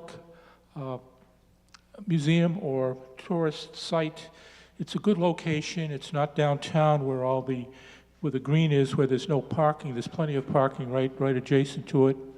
I think that's something that the town should look in maybe through the library and the Historical District Commission to see if something like that could be worked up. Thank you. Okay, Mr. Dufresne, and then Mr. Stone.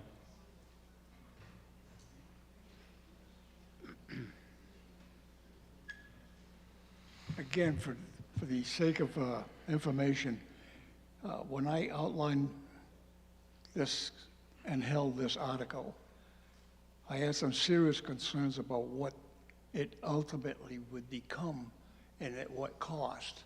It's a beautiful building. It's been neglected for too many years. It was on the outskirts of town. Right now, it's in the middle of town. And the eyesore as you go by it, it's a disgrace. It's a building that the town of Falmouth owns that is actually a disgrace. And I go by it and say, what the hell are we doing? And they tell me that all this money that's been appropriated to clean up the inside, but what is the ultimate use of the building? Are they going to take that white building that was put on as an addition years ago and reconvert that, because now it's not all historical, so we could use that for some purpose? I just have a problem with an investment of a $577,000 with not a complete picture of what we have spent and what the potential of remodeling that building and for what purpose. Mr. Stone?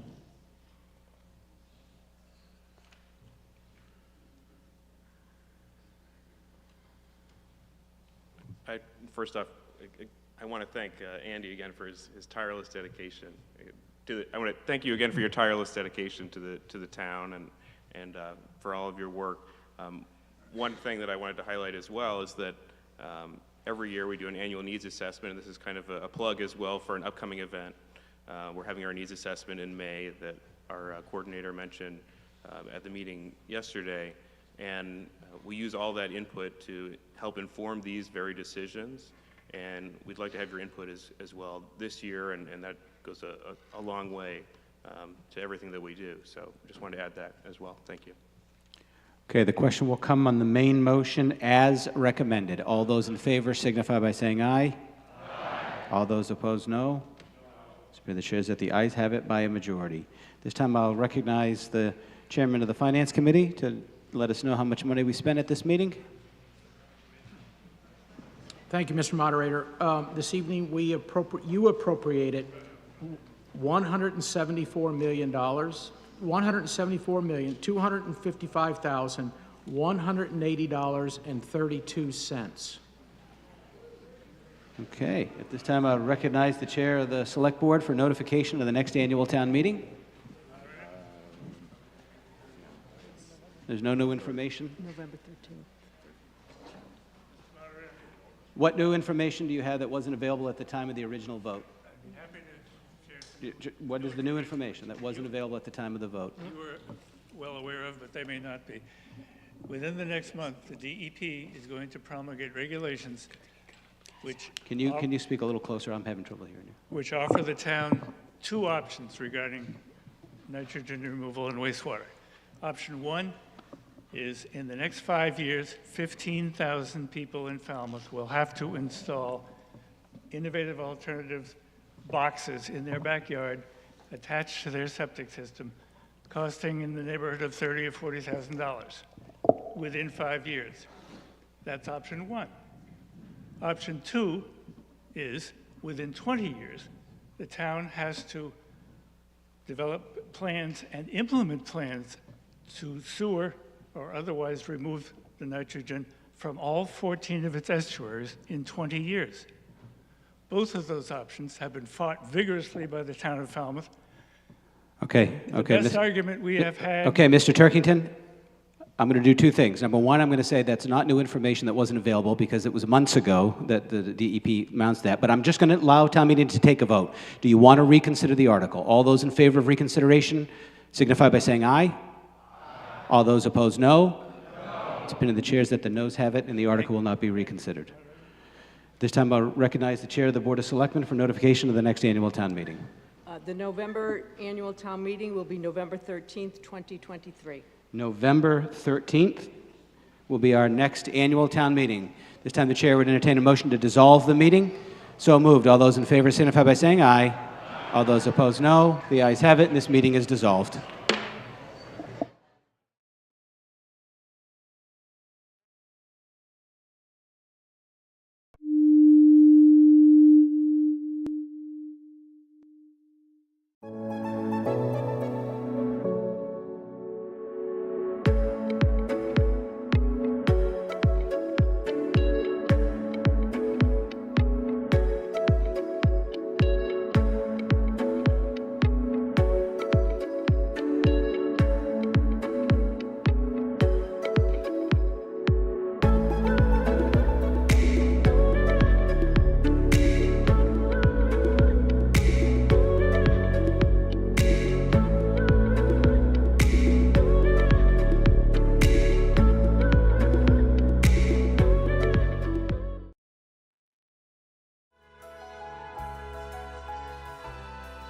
Falmouth Community Television's coverage of town meeting is sponsored by the following corporate underwriters.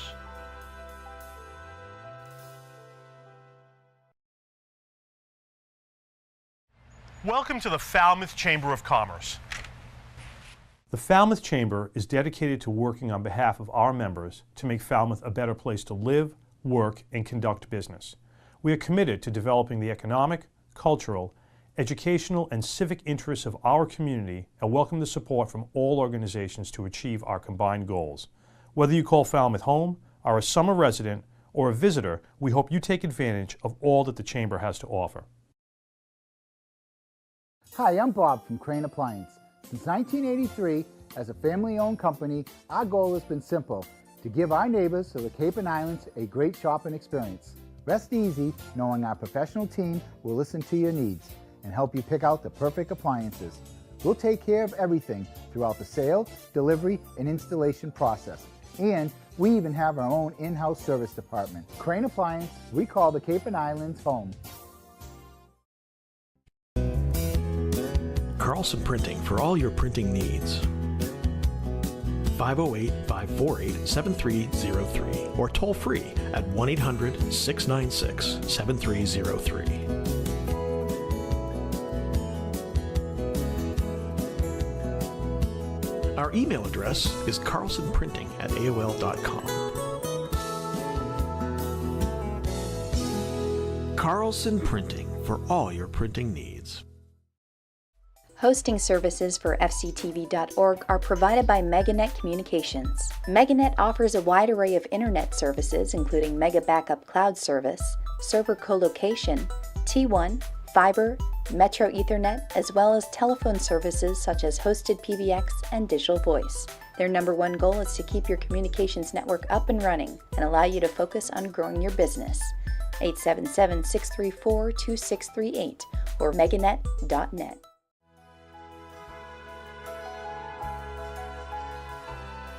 Additional funding and support provided by the following corporate sponsors.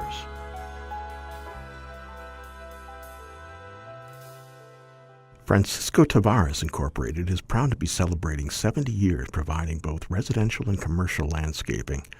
From landscape construction, maintenance to site work for over 70 years, our professional crews deliver a full range of landscaping, masonry, and yard enhancing programs. 508-548-0911. Main Street Gallery and Real Estate, a family-run art gallery and real estate agency located on Main Street in Falmouth, focusing on local and regional fine art. Main Street Gallery and Real Estate, 774-763-5441. The attorneys at Oppenheim & Nickerson LLP have provided legal services in Falmouth for over 36 years. We advocate for our clients and work to provide quality representation in the areas of business and corporate law, real estate law, estate planning, and estate administration. 508-548-8255. Hamilton Tree and Landscaping has been proudly serving Falmouth and the Upper Cape since 1978. Located on Route 151, we're available for all landscaping and tree concerns. Appreciating your property is our motto as we continue to keep your tree and landscaping needs our top priority. A&A Paving, we believe in providing customers with quality products supported by excellent service. We provide commercial and residential seal coating, asphalt paving, and repair services for Cape Cod and southeastern Mass. A&A Paving, 508-540-4944. Calfee Insurance, offering insurance policies for your car, home, business, life, and disability.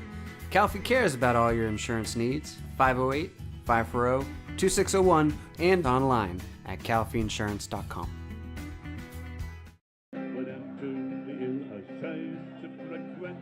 Liam McGuire's Irish Pub. With a newly renovated dining room, it's what an Irish pub should be. Main Street, downtown Falmouth. Eastman's has been Falmouth's hardware store since 1913, with a newly added retail space providing kitchen accessories and gourmet foods. Our friendly staff is available to assist you with your hardware and kitchen needs. 508-548-0407. Carpet Barn, Carpet One Home Showcase, a local family-owned business offering all your premier carpet and flooring needs. They also feature tile and vinyl floors, area rugs, window treatments, and kitchen and bathroom cabinetry, serving you at 4 convenient locations.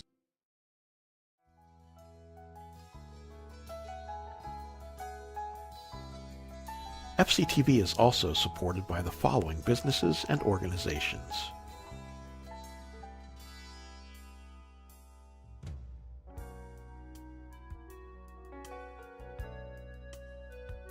Dogs and Hogs, 781 Main Street. Ample parking in the back by our fence.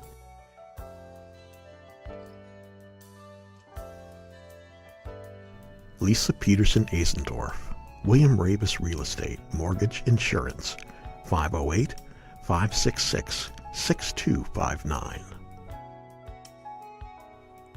Grassi Septic Solutions, 508-548-7500.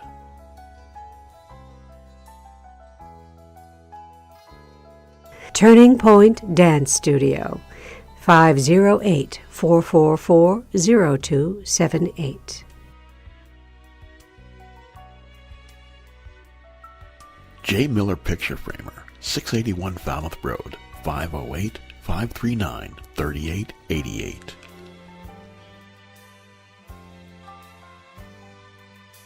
The Annie Hart Cool Team, Sotheby's International Realty, 508-868-0664.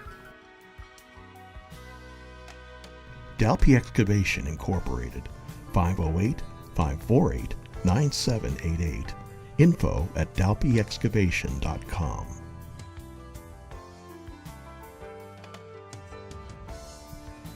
Village Lamp and Repair Shop, 508-274-2057.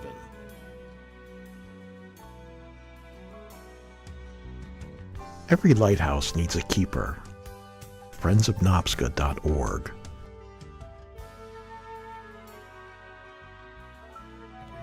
People for Cats, 44 Beagle Lane, T-Ticket, Mass. 508-540-5654. info@peopleforcats.org.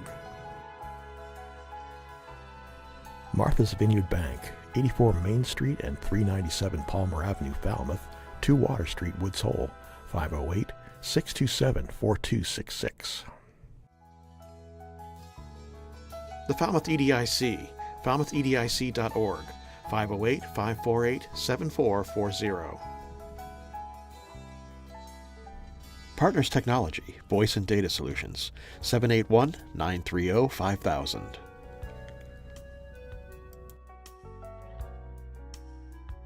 Wacoit Congregational Church, 508-548-5269.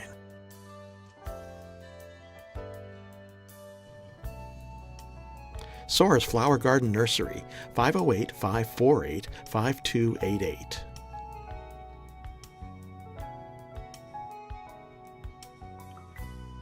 M. Duffney Builders, 508-540-3625.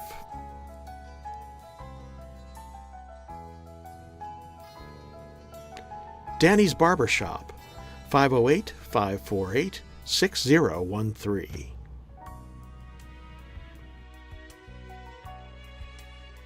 David Rogers Electric, 508-274-2057.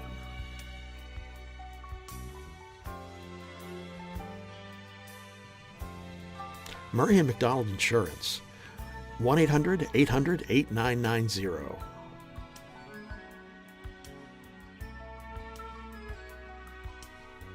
Chapman Funerals and Cremations, 508-540-4172.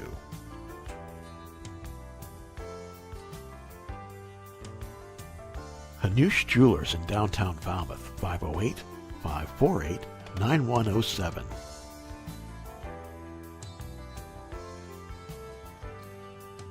Mahoney's Garden Center, 508-548-4842.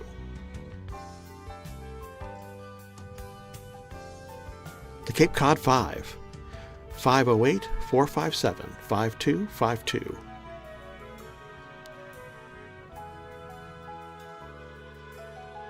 And Steve's Pizzeria and More, 508-457-9454.